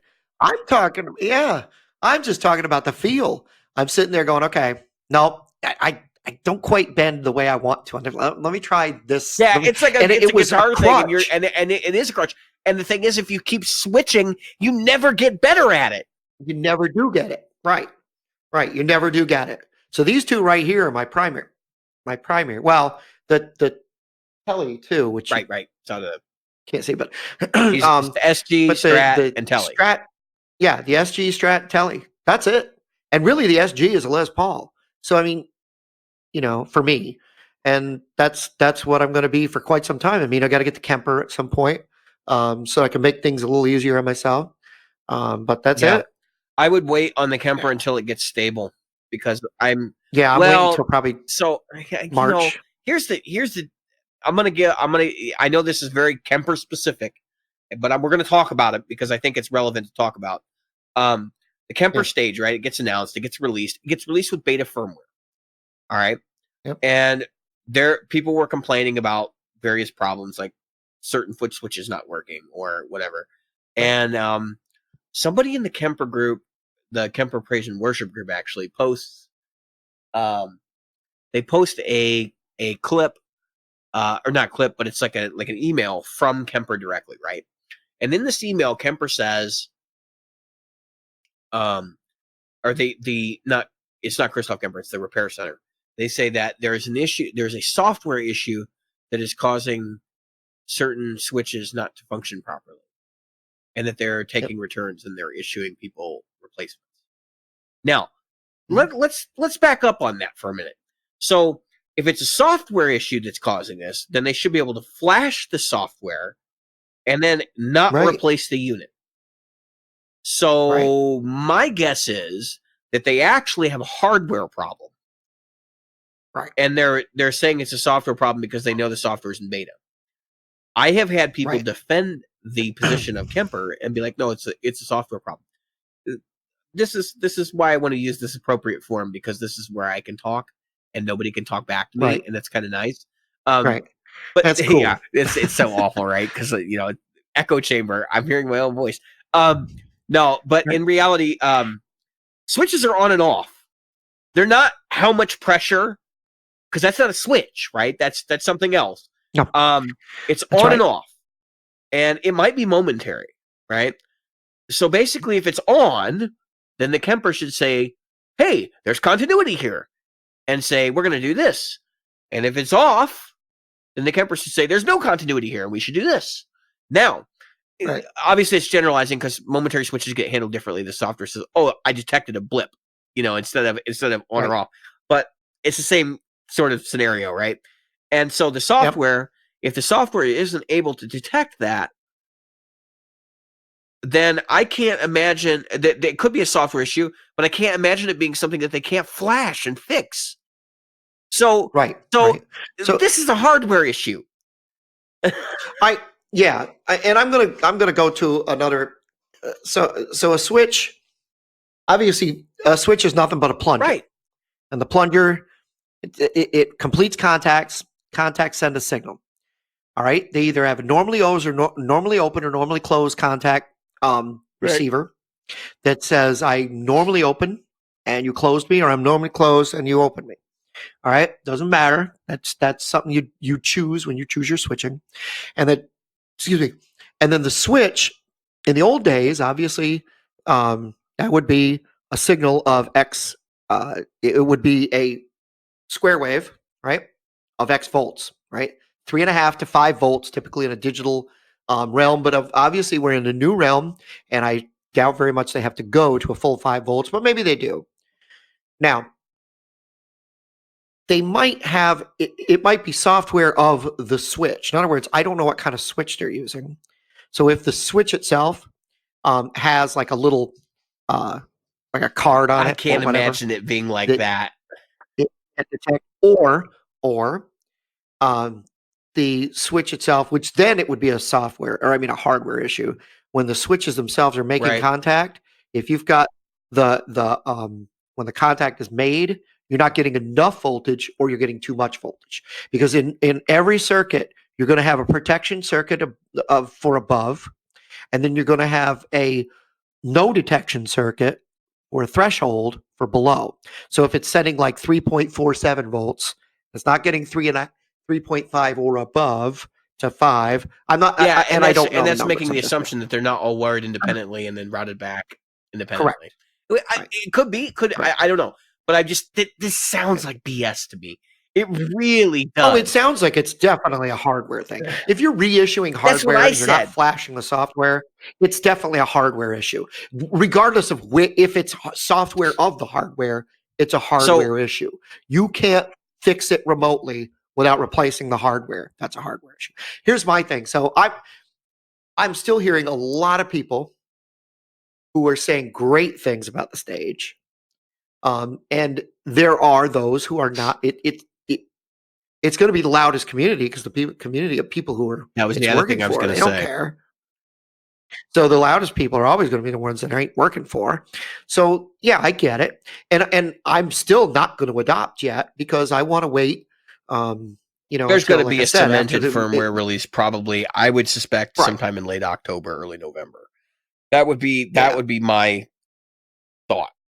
because my target date has been December, January. So I'm still looking at a target of December, January. If they don't have the hard firmware out, I'll push it to February, March, and I'll get it then. More power to you, Jim. I think you're going to be thrilled with it when you finally do get one. But Yeah. I just what and to Kemper, like why would you ever release a product with a beta firmware? That's another thing. I don't, Cover so the any development company that cost. releases a It's like product, video games now where you right? buy the game before it's done. Like what the hell? Oh my God. So yeah, so South Park made fun of themselves when Ubisoft had taken all these pre-orders. Right, South Park kept pushing the stick of truth. This was a few years ago, and they said, when you pre-order a video game, you're just giving some jerk in California who hasn't even finished it yet all your money. And it's literally like these people that do these memes where it's like, I heard you're going to do this, take my money. Yeah. And it's like, no, don't take my money. Don't take my money. People did that with, what was the band? One of these 90s things or 80s things, Salt and Pepper or something like that.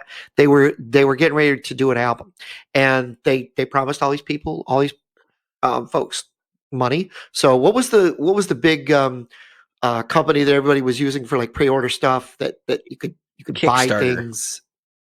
Kickstarter. So they were on Kickstarter and they were kickstarting the album. They said, "Oh, if you kickstart at this level, we're going to give you this. If you kickstart at this level, we're going to give you that." Which, by the way, a lot of people, Nita Strauss included, have done really well with Kickstarter. I'm not putting it down, but they made these promises to all these people, and guess what? They didn't deliver.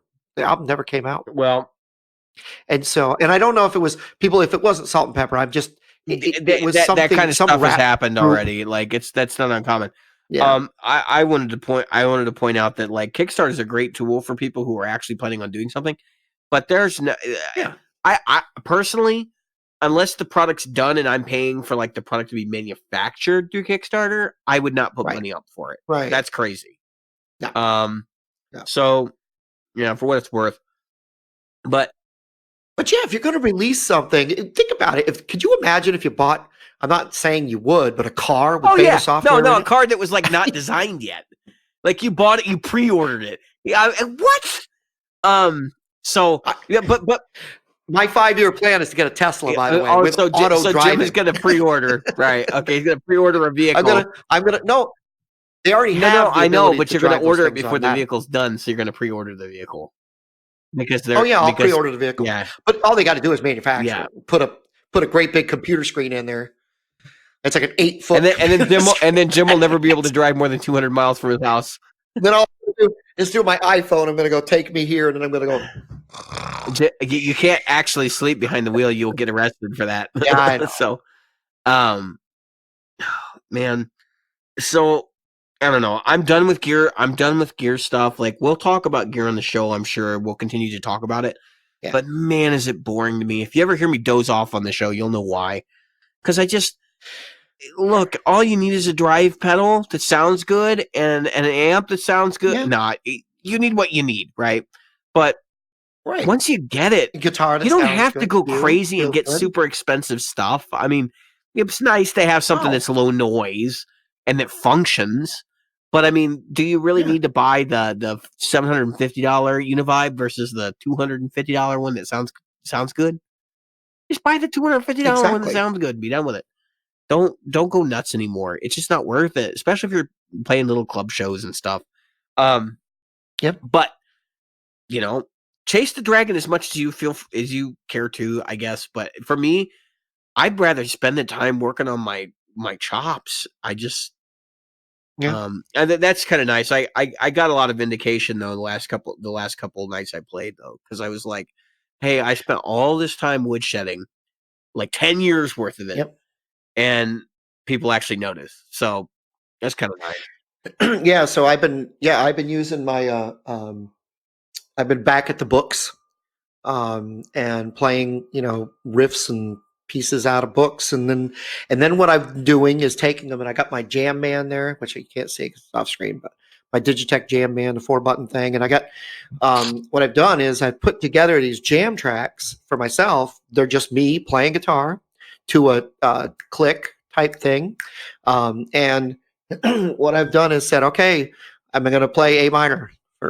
I say, okay, your job, James, is to sit down and play A minor for 2.5 minutes. Play something that sounds good. And I record it and I listen back and I go, man, you suck. You are awful. No, but I know the feeling. But I do at some points. I go, oh my god, what was I thinking right there? But it makes it so that and of course I play different. Like I'll play A minor, but I'm going to play different chord progressions, right? So it forces me to think differently in it. Like, am I going to play A minor 7, 1, 4, 5, or am I going to do a different turnaround? Am I going to do and where am I going to make these things happen? Because like we said last week with blues, if you're playing standard, like boring 1, 4, 5, 12 bar set in stone blues, that can get pretty boring pretty fast.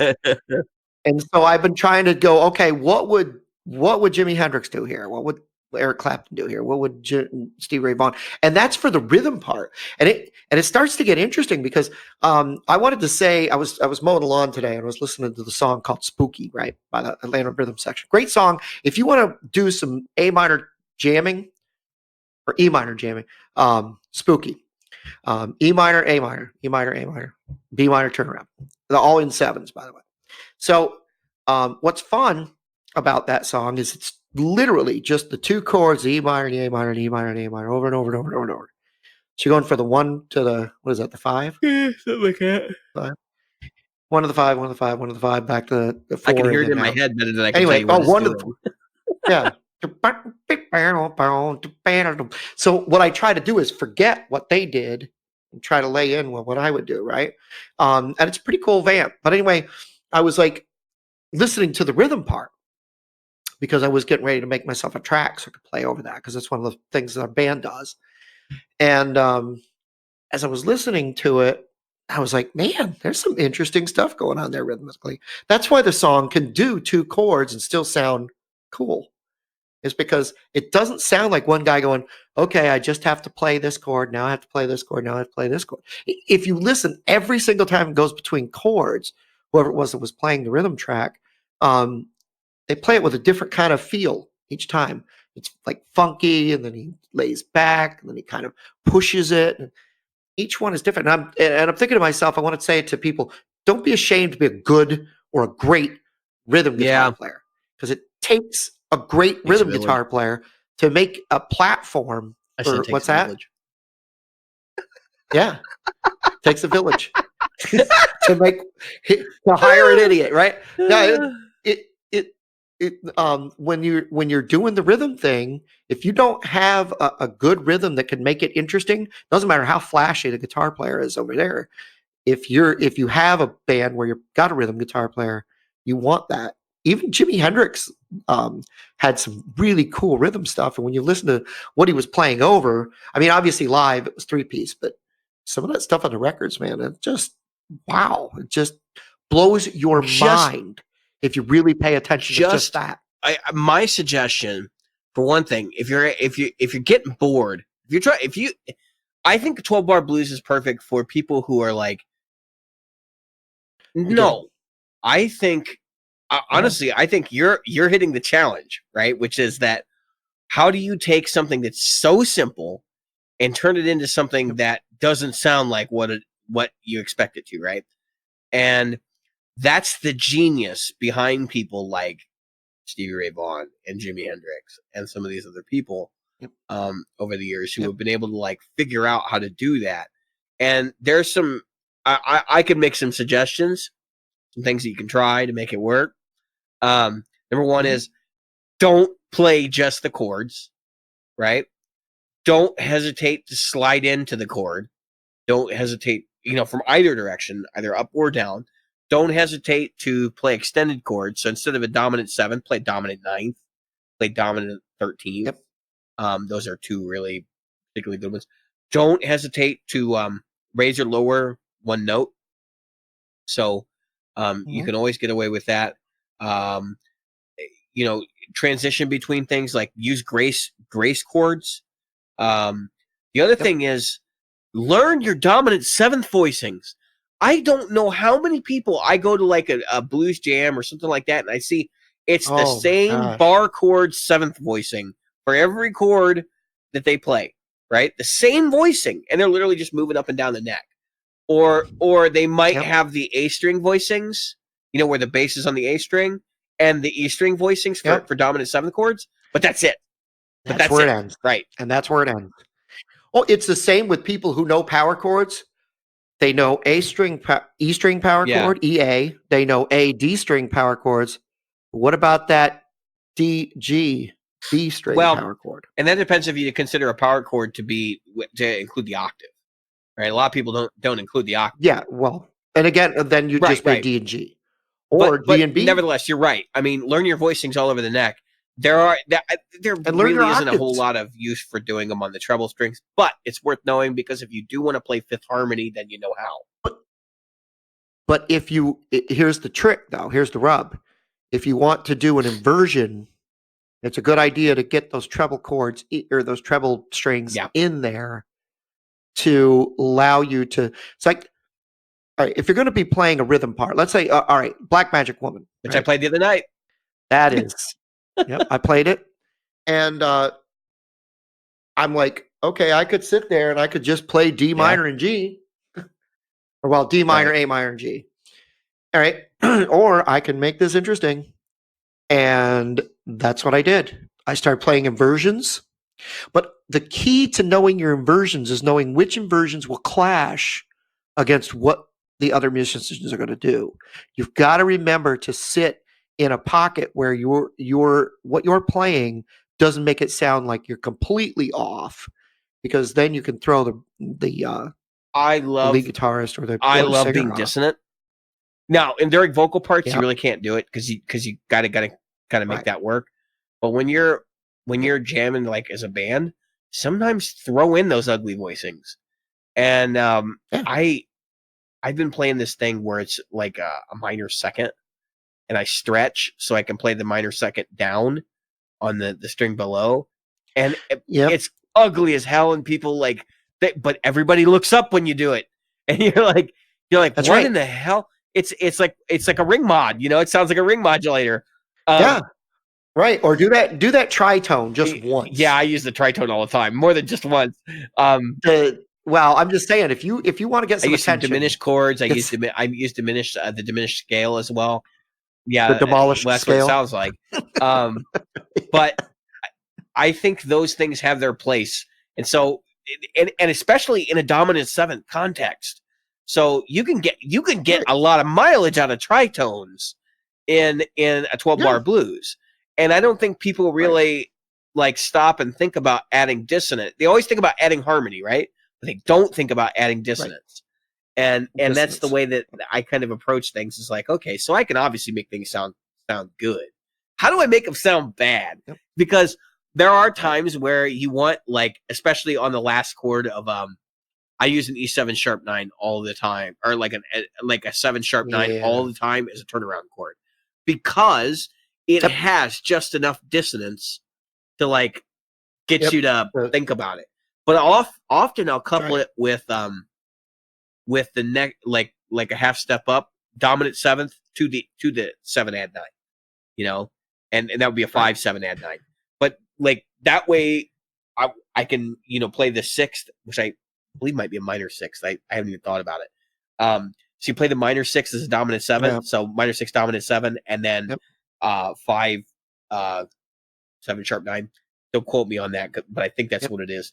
And when you do that, it has this pull towards resolution, but it's ugly as hell. And Right. The chord quality is like, you know exactly. I know. I can see it in your face. yeah. You know exactly what I'm talking about. You know where that actually gets Yeah. used at? That's in "Shine On You Crazy Diamond."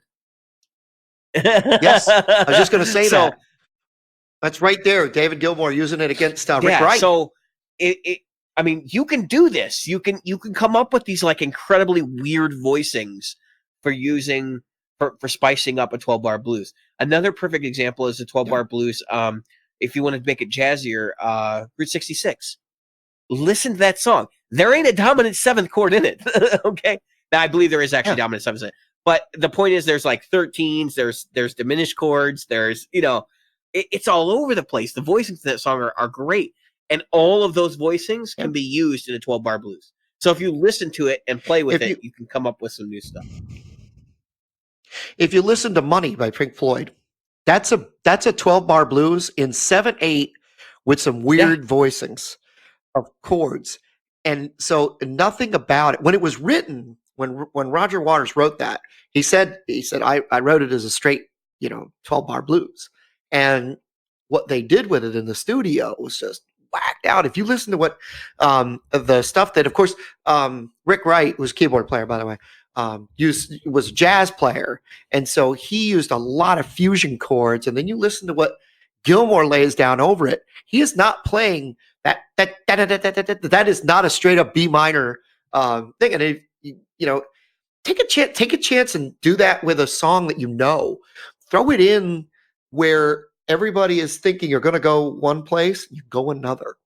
And you don't necessarily play a completely different chord, like you don't go way out, but you can pull things together. And what we're talking about with the chords is when we talk about that they want to resolve a dissonant chord, like if you play a second, wants to resolve to something. There's nothing. It doesn't. It's like I'm here, but I don't know if I belong. Music is really about juggling tension. Because because and that's what we do is like we get farther and farther away from the resolution, and then at some point it becomes like a cyclical path back towards resolution. So if you sit down with your perfect example, if you sit down with your cycle of fifths, your circle of fifths, right, and you think about it, it's a circle, right? But even if you were to say, okay, I'm only going to use the chords that are in the key of the the tonic, and I'm going to start going around the circle of fifths. You'll find out you run out of chords very quickly, and you have to cycle back because the that is this relationship we're talking about. It's the balancing of tension, right? And the cycle of fifth is actually like the fastest way to get back to the root chord because obviously if you didn't know this, cadence, right? Root fifth. That's like the obvious chord progression that everyone should learn first.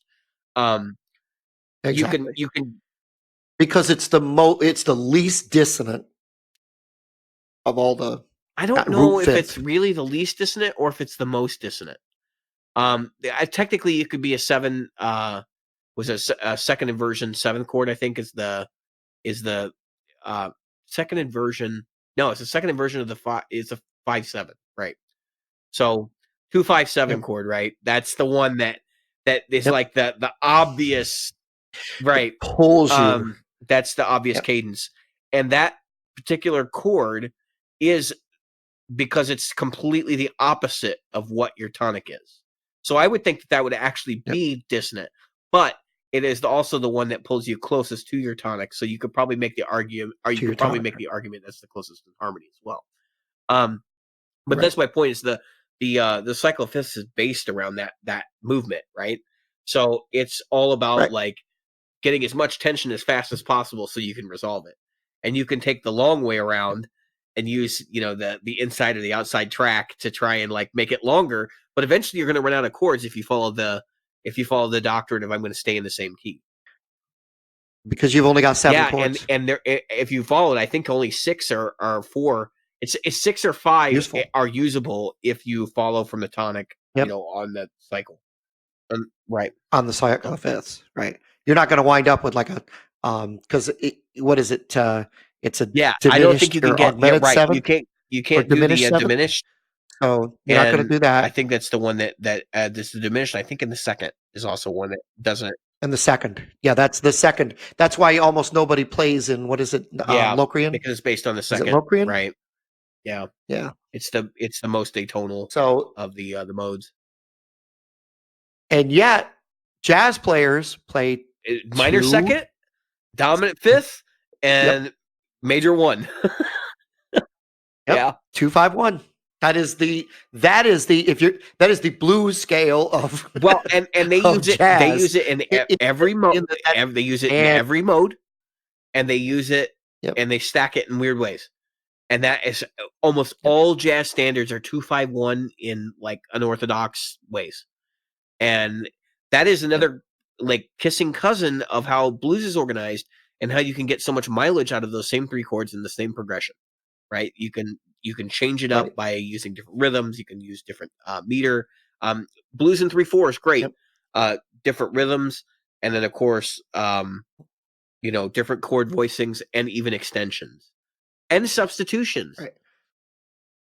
So if you're wondering why most people use 1-4-5, okay, why it's the Because it's a simplest cadence. form because it's a cadence. Okay, 1-4-5 works on the scale of fifths in Yes. both directions. That's one thing. But the more important thing is when you look at 1-4-5,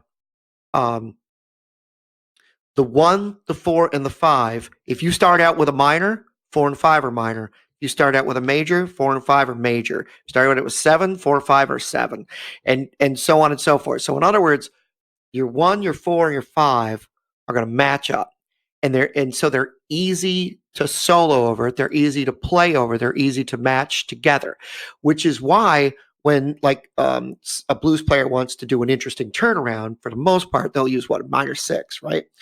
Or they'll do a chromatic They between use a grace note. They use a the grace 4 and the note, or they 5 rely on what is quote unquote the blues scale, the which blues note. is Yeah, that's the really a blues note. tritone. Okay, which Right. that kills me is like we have this because and guitar players started this, by the way, but this whole thing that like there's a blues scale, right? There's not really a blues Right. scale. Okay, there's a pentatonic with a tritone, Oh, and that's with a all it is. tritone. It was a Right. You've grace note, added. and people Right. act like this is like this its own thing. It's separate to the pentatonic. And I just like I want to be like, no, No. no, No, the pentatonic is a they're broke not down really scale. It's a different. broke They're down major really or not minor scale. different scales. It's a pentatonic scale Yeah. with a grace note. Like it drives me Right. nuts when I hear people say it. Yep. And the Yep. same thing is like, well, the diatonic scale is different than the pentatonic, and that is true because there it's not grace notes. It's varying levels of harmony there. And although the pentatonic is Right. based off a diatonic scale, actually you will find that depending on whether you're doing harmonic or melodic minor, it would be different than your pentatonic division. Different. That's correct. Because the 7 would be And different. so if you learn your pentatonics in all positions, you'll find out real quick that they're modal as well. Pentatonic has like its own modes, Right. and they're actually quite different than the diatonic modes, in my opinion, because you skip some of the notes that in the conventional diatonic modes, you skip some of the notes to give it character, which means that the Yep. pentatonic modes are actually slightly more useful because you could use them in wider applications. So the way I remember my pentatonic positions is I actually use them modally. So I don't try to go, what's my first position, second position, third position, fourth position, right? I just use it modally. I go, okay, I started on my 1 here or whatever. Now I can go to my 3 Right. or minor third. Now I can go to my 4. Now I can go to my 5. Now I can go to my dominant 7. Now I can go back to my 1. And so by remembering it that way, wherever I am on the neck, wherever I started, I can find my way home because I know what that is. And the reason that's useful, folks, is because let's say you're playing over a 1-4-5 with a minor 6 turnaround, right? What are you going to play over a minor 6 turnaround with pentatonic? I'd probably use a diatonic anyway. See, I mean, I right would. there, In yeah. fact, I would even consider I would But even I'm just consider saying, harmonic minor over that. yeah. But See what I yeah, mean, so though? that's just me though. Like that's my personal preference, and that's what makes us, all unique players, and we all do it different ways. I Right. will say this one though, the one that blew my head up a couple months ago when I was like, I'm so bored with the pentatonic, and like we use it for everything, and so I was like, I'm gonna learn the major pentatonic. And yes, I know it's Yeah. just a different position, but when you actually apply it and you play, like, let's say you're playing an E7 and you play that shape, which would be D flat 7, yeah, Mhm. which is a D flat pentatonic shape against an E7, right? Um, Yep. Yep. like, Now you got to think yeah, and it's modally. basically what you're doing. But the funny part about it is, like, tonally, it's so different. None of your licks work. Yep. It breaks everything. Yep. Nope. It forces It you to breaks think everything. But differently. the cool part is when you finally learn how to Yep. do it and it all clicks into place, then you're like, wait a minute. So I can play one chorus using the major and maybe grabbing a couple of color tones from the minor, and then I can play the next chorus using the minor pentatonic and literally just rip its face off. And it gives this whole, like, Yep. it opens your world up. You're like, wait a minute. So if I do this, I like now have two Mm-hmm. completely different flavors, and I can build two completely independent solos that kind of mirror one another in different ways. And Yep. it's a big moment. And what's funny is the choice of notes Yeah. is different. Yeah, it is totally different. And Yeah. so yeah. And so you can play if you're mixing the major minor pentatonics. Let's say you play and you can do this like call Right. and answer. Like you can do a call in major or minor and then Yeah, that's respond what in I the do. other. So That's you what I do your do. Yeah. response. Yeah. But I found that, you get through one chorus and like maybe like if it's a jam session, obviously you're gonna play a solo, right? Or the other guy's gonna play the solo first, and then you're gonna like take over for rhythm for a while, and then you're gonna give him the solo back. The Yep. cool thing is you can play one whole solo in like a major pentatonic and maybe, some color tones or whatever. And then the next solo, you're like in the minor pentatonic, and then it's afterburner time because you're so familiar with it. Well, what's funny is so you solo in major pentatonic and then you Yeah. hand that off Watch them and the other go, person's what going do to I do go, with yeah, this? watch what they the other person's like, wait a minute. And so they 9 times out of 10, if it's not somebody that you've worked this out with beforehand, they're gonna go to their Right. safe zone. Minor Going to go to pentatonic. their And so you guys minor sound different. You pentatonic, have a totally and unique then voice at that point. it's unique. It's so different. And then, like you said, then you Yeah. can just Well, I use the rip it. Dorian too. I use the Dorian a lot too. And Yeah, if you've never yeah, tried to rip Dorian over a minor blues, like that's the way to go. That's the Gary Moore thing. But it's right. Yep. there are great fingerings for Dorian, especially in the root position. But it's Yep. and I think that's a big part of the reason why I gravitate toward so much. Actually, I was playing Dorian long before I knew what it was called, because I would pull all those color tones in from Dorian. Um, Yeah. and I'm told it's fairly common. And then of course you can use Dorian pentatonic, which is basically like, so That's if what I you're was playing going an to say. E, if you were to play so let's say we're playing an A. So if you played your pentatonic at the 10, yeah, like fifth position, Fifth 10th position. fret, that's when you're going to get Yep. into Dorian voicings. And you got to wrap your head around how to actually play the Dorian like shape. But once you got it, Yep. dude, I mean, it just opens up your playing so much more. So now you've got three modes. You got Ionian major, right? You got minor pentatonic Yep. or Aeolian pentatonic, and then you also have Dorian pentatonic on top of it. The Dorian. And those three modes, Yep. I get more mileage off And of then if those you than could, anything else.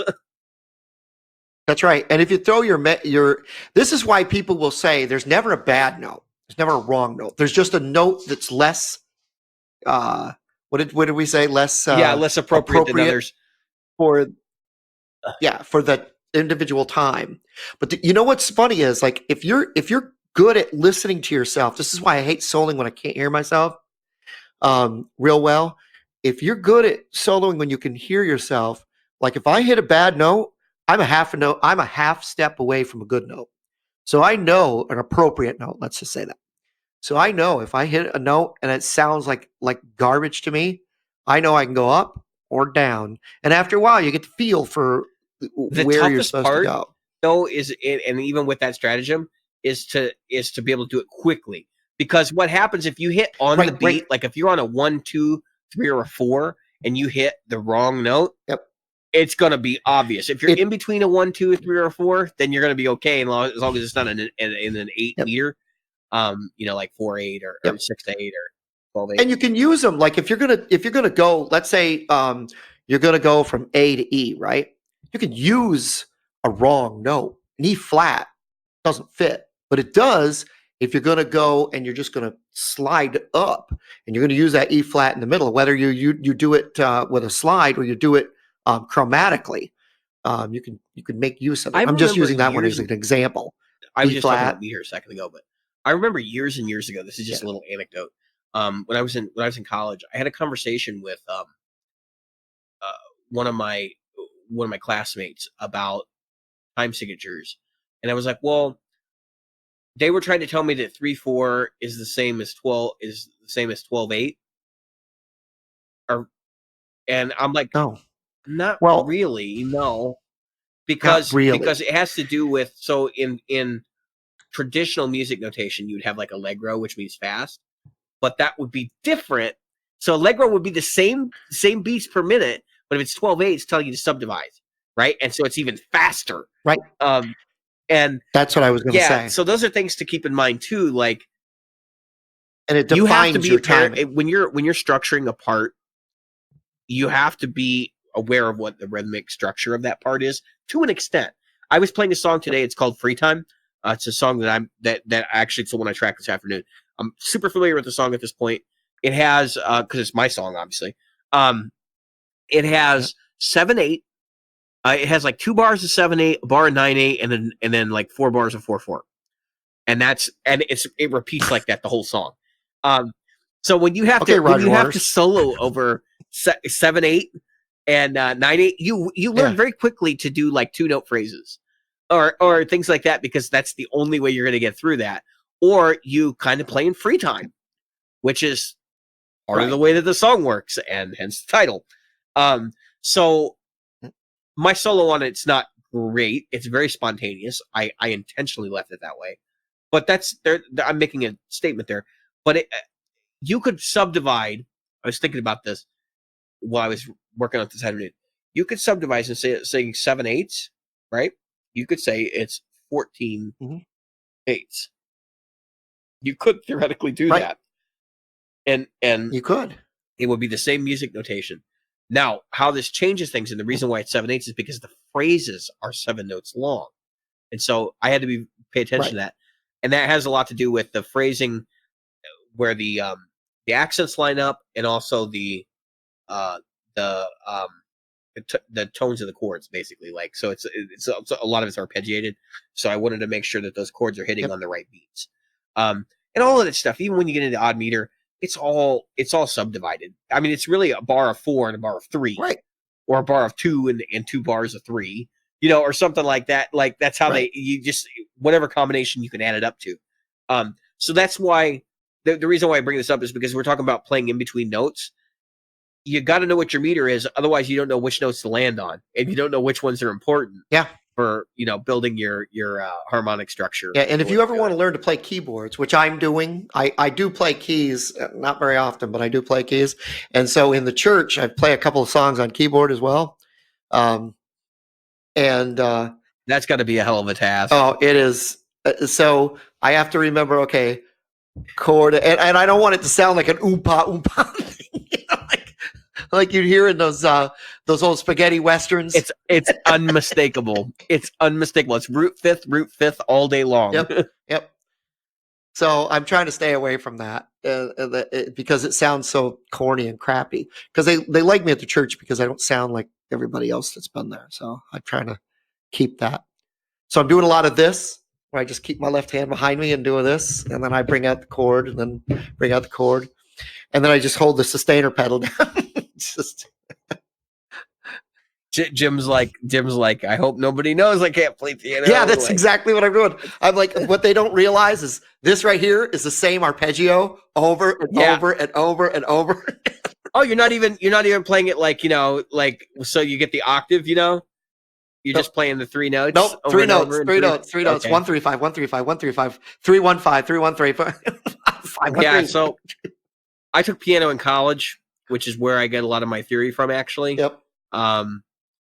And you would be amazed. So if any of our listeners, if you've enjoyed this conversation as the back half of this episode, Right. If you're interested in learning more about theory, and you feel like you can get guitar theory books, they exist, right? But I think they're fairly limited. I looked at the Vi one, I didn't buy it, and there's a reason for that, because it's all, though it's specific to guitar, like it's theory 101, right? Yeah. And I'm already to the point where like I would know what probably 1 4 know 5 more is. of what's in there. I would probably know more than what's in there already. Right. So, but I would say the fastest way to learn theory is to start to learn to read music. Yeah. Because the organization, the structure of like how you read music is built to highlight theory, because it uses your knowledge of how music works in order for you to quickly read. So as you become a better sight reader, you're going to become a better theory person. You're going to understand theory a lot more. Yep. Because you'll see commonalities. And it's like reading the English language. You suddenly start to realize that, like, if you read a lot of poetry, that everybody uses iambic pentameter. Yeah. Like, and you just suddenly realize, oh, I see the same rhythm beneath the subtext in everything. And all of a sudden, when you see a piece of music, you just look at the key signature, you go, oh, there's two sharps. That's, that's A or whatever. Like you know immediately what I'm sure I'll probably get that wrong, but one flat. I see one sharp, so it's clearly E. Yeah. You don't even like look to see no where the sharps and flats are. It's C. Yeah, you don't look to see where the sharps and flats are in the key signature. You just count them and you go, okay, I know what key this is. Yeah, because it doesn't change. So two sharps, by the way. Except for when somebody wants to be a dick and they put they make it like a double flat key signature or something. You're like, what the? Yeah, two sharps, by the way, is D. But anyway, that's why I thought, D, and then because your F and C are sharp. A is the one with 3. Yeah, there's 3 sharps because A and F sharp are the same. And the way you can do this, folks, is Rick Beato's got a great mug. Grab his coffee mug. I think it's $10 or $15. But it was A sharp. I was saying A and F sharp minor are the same. That's right. Yeah. If you buy his coffee mug, he's got the circle of Fifth on there, and he's got the whole thing laid out for you, so you can drink coffee. And one less thing you need on your table to actually like write a song. I literally have ordered one so that I could have it for when I'm doing my sheet music, because I'm as I have to learn to, it's not that I'm learning to sight read, because I can obviously sight read, but to sight read quickly, it takes time. You have to know. You look at it and go, that's a C, that's a D, that's an F. As far as a chord, you look at that. Mm-hmm. You look at that bass clef, and you go, okay, I got this. And the circle of fifths, if you didn't know, if you've never explored this thing, it'll tell you how many notes, because the farther you get away from C, is how many sharps and flats you have. Right. So usually they'll put C at 12 o'clock, and then they move in fifths. So if you look at it, that's why there's 12 notes, right? You go in a circle. Right. So you got a fifth from C, G, rather. Yeah. And then a fifth from G, and then a fifth from the D. So you're going around in a circle. And C has no sharps and flats. Right. G has 1. D has 2. And then when you get to the bottom, you got 6, and then you go back down to 0. Right. So I think it's a very useful tool. If you haven't explored it, use it. The other thing is, I will say this: my songwriting, I don't use it. I don't use cycle fifths anymore. I don't use so many tools that are at my disposal. I have written songs with a circle of fifths. I've sat around and said, okay, so I'm going to use this, this, and this, and this. But once you start getting into extended harmony, like, it's not as useful. Um, it is. It gives you a roadmap, but I think by the time you get to like extended harmony, like you're beyond that at that point. I think most people, when they're starting to like, do I use a regular 13? Do I use a dominant 13? Or do I use a minor 13? Right. Like when you're asking yourself those questions, you have moved beyond the circle of fifths. Well, because you've moved beyond the octave. You've moved Right. outside. And those who don't know, so a ninth is really a second. Okay. Yeah. But It's it's an just octave a higher. octave higher than your first second. And a 13th is what? The sixth or whatever. Yeah. Or fifth. Fourth. See, I get confused even. I know it can't be the fifth. No, It's sixth. It it's the is the sixth. sixth. It is the It is the sixth. sixth. I was right the first time because it's an octave higher than your first sixth. You add so the problem is you have to subtract one because like the ninth is the second because you have to subtract one because you've gone. It's just like starting with a zero. It was a zero, Right. and then you walk around.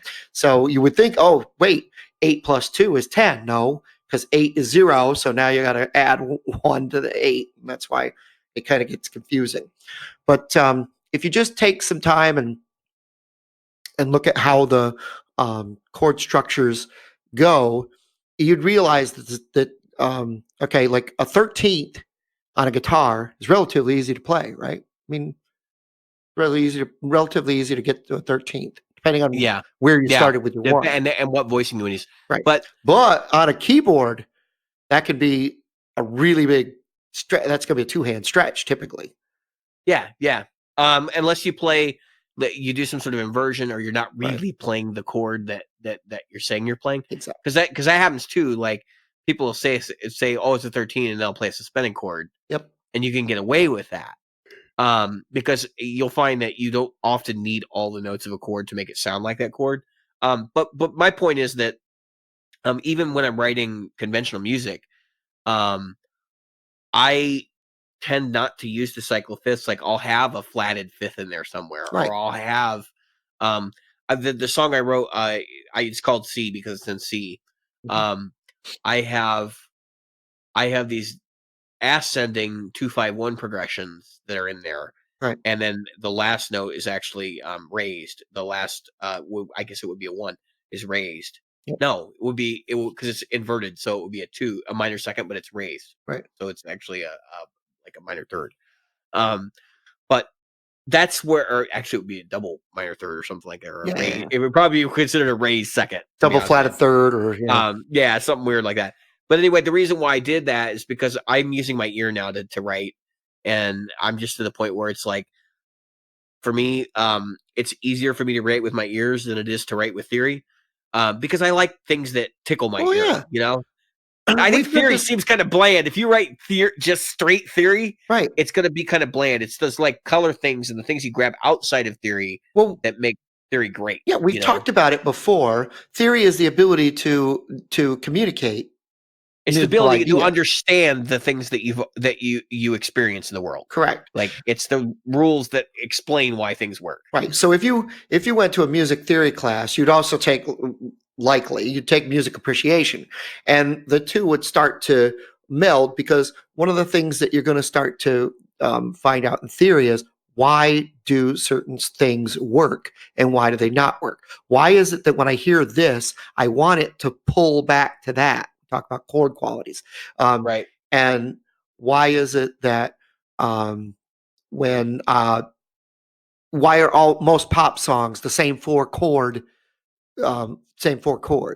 and so on and so forth, and yet they tickle your ear for some people, and they grate the ears of others. And what makes that tick? And of course, then the question is rap music and stuff like that. You start to get into things like that. Can you be totally dissonant? Can a song be completely dissonant, or is there harmony in dissonance? There, all of those things are interesting topics to explore for our listeners. That's right. The next time. Comment on the group on any of this stuff. I kind of want to have some more theory discussions. Yeah. I think this has been fun. Yeah. I'm gonna. We should write a song. I think next week we're gonna hit. Well, we need to write a new theme song. Yes. I think next week we're gonna try to touch base on the budget friendly segment, Mhm. and because I haven't touched that, so I was gonna do it monthly. Oh yeah, we But got to do that. but I need to. I don't have enough of a budget for this. So there is a Patreon for this podcast. That's right. There is also a Threadless store and many other things, and we have a Facebook group. I encourage everyone to join it. If you want to find out about the show, talk to Jim and I directly. You join our Patreon group, you get exclusive access to Jim and I, which is not that great, Yeah. admittedly. But But we do appreciate you keeping the lights on for the show, and you do have input on the show and other things. So, with that, I have been David, I've been Jim. and tonight we've been the Practical Guitarists.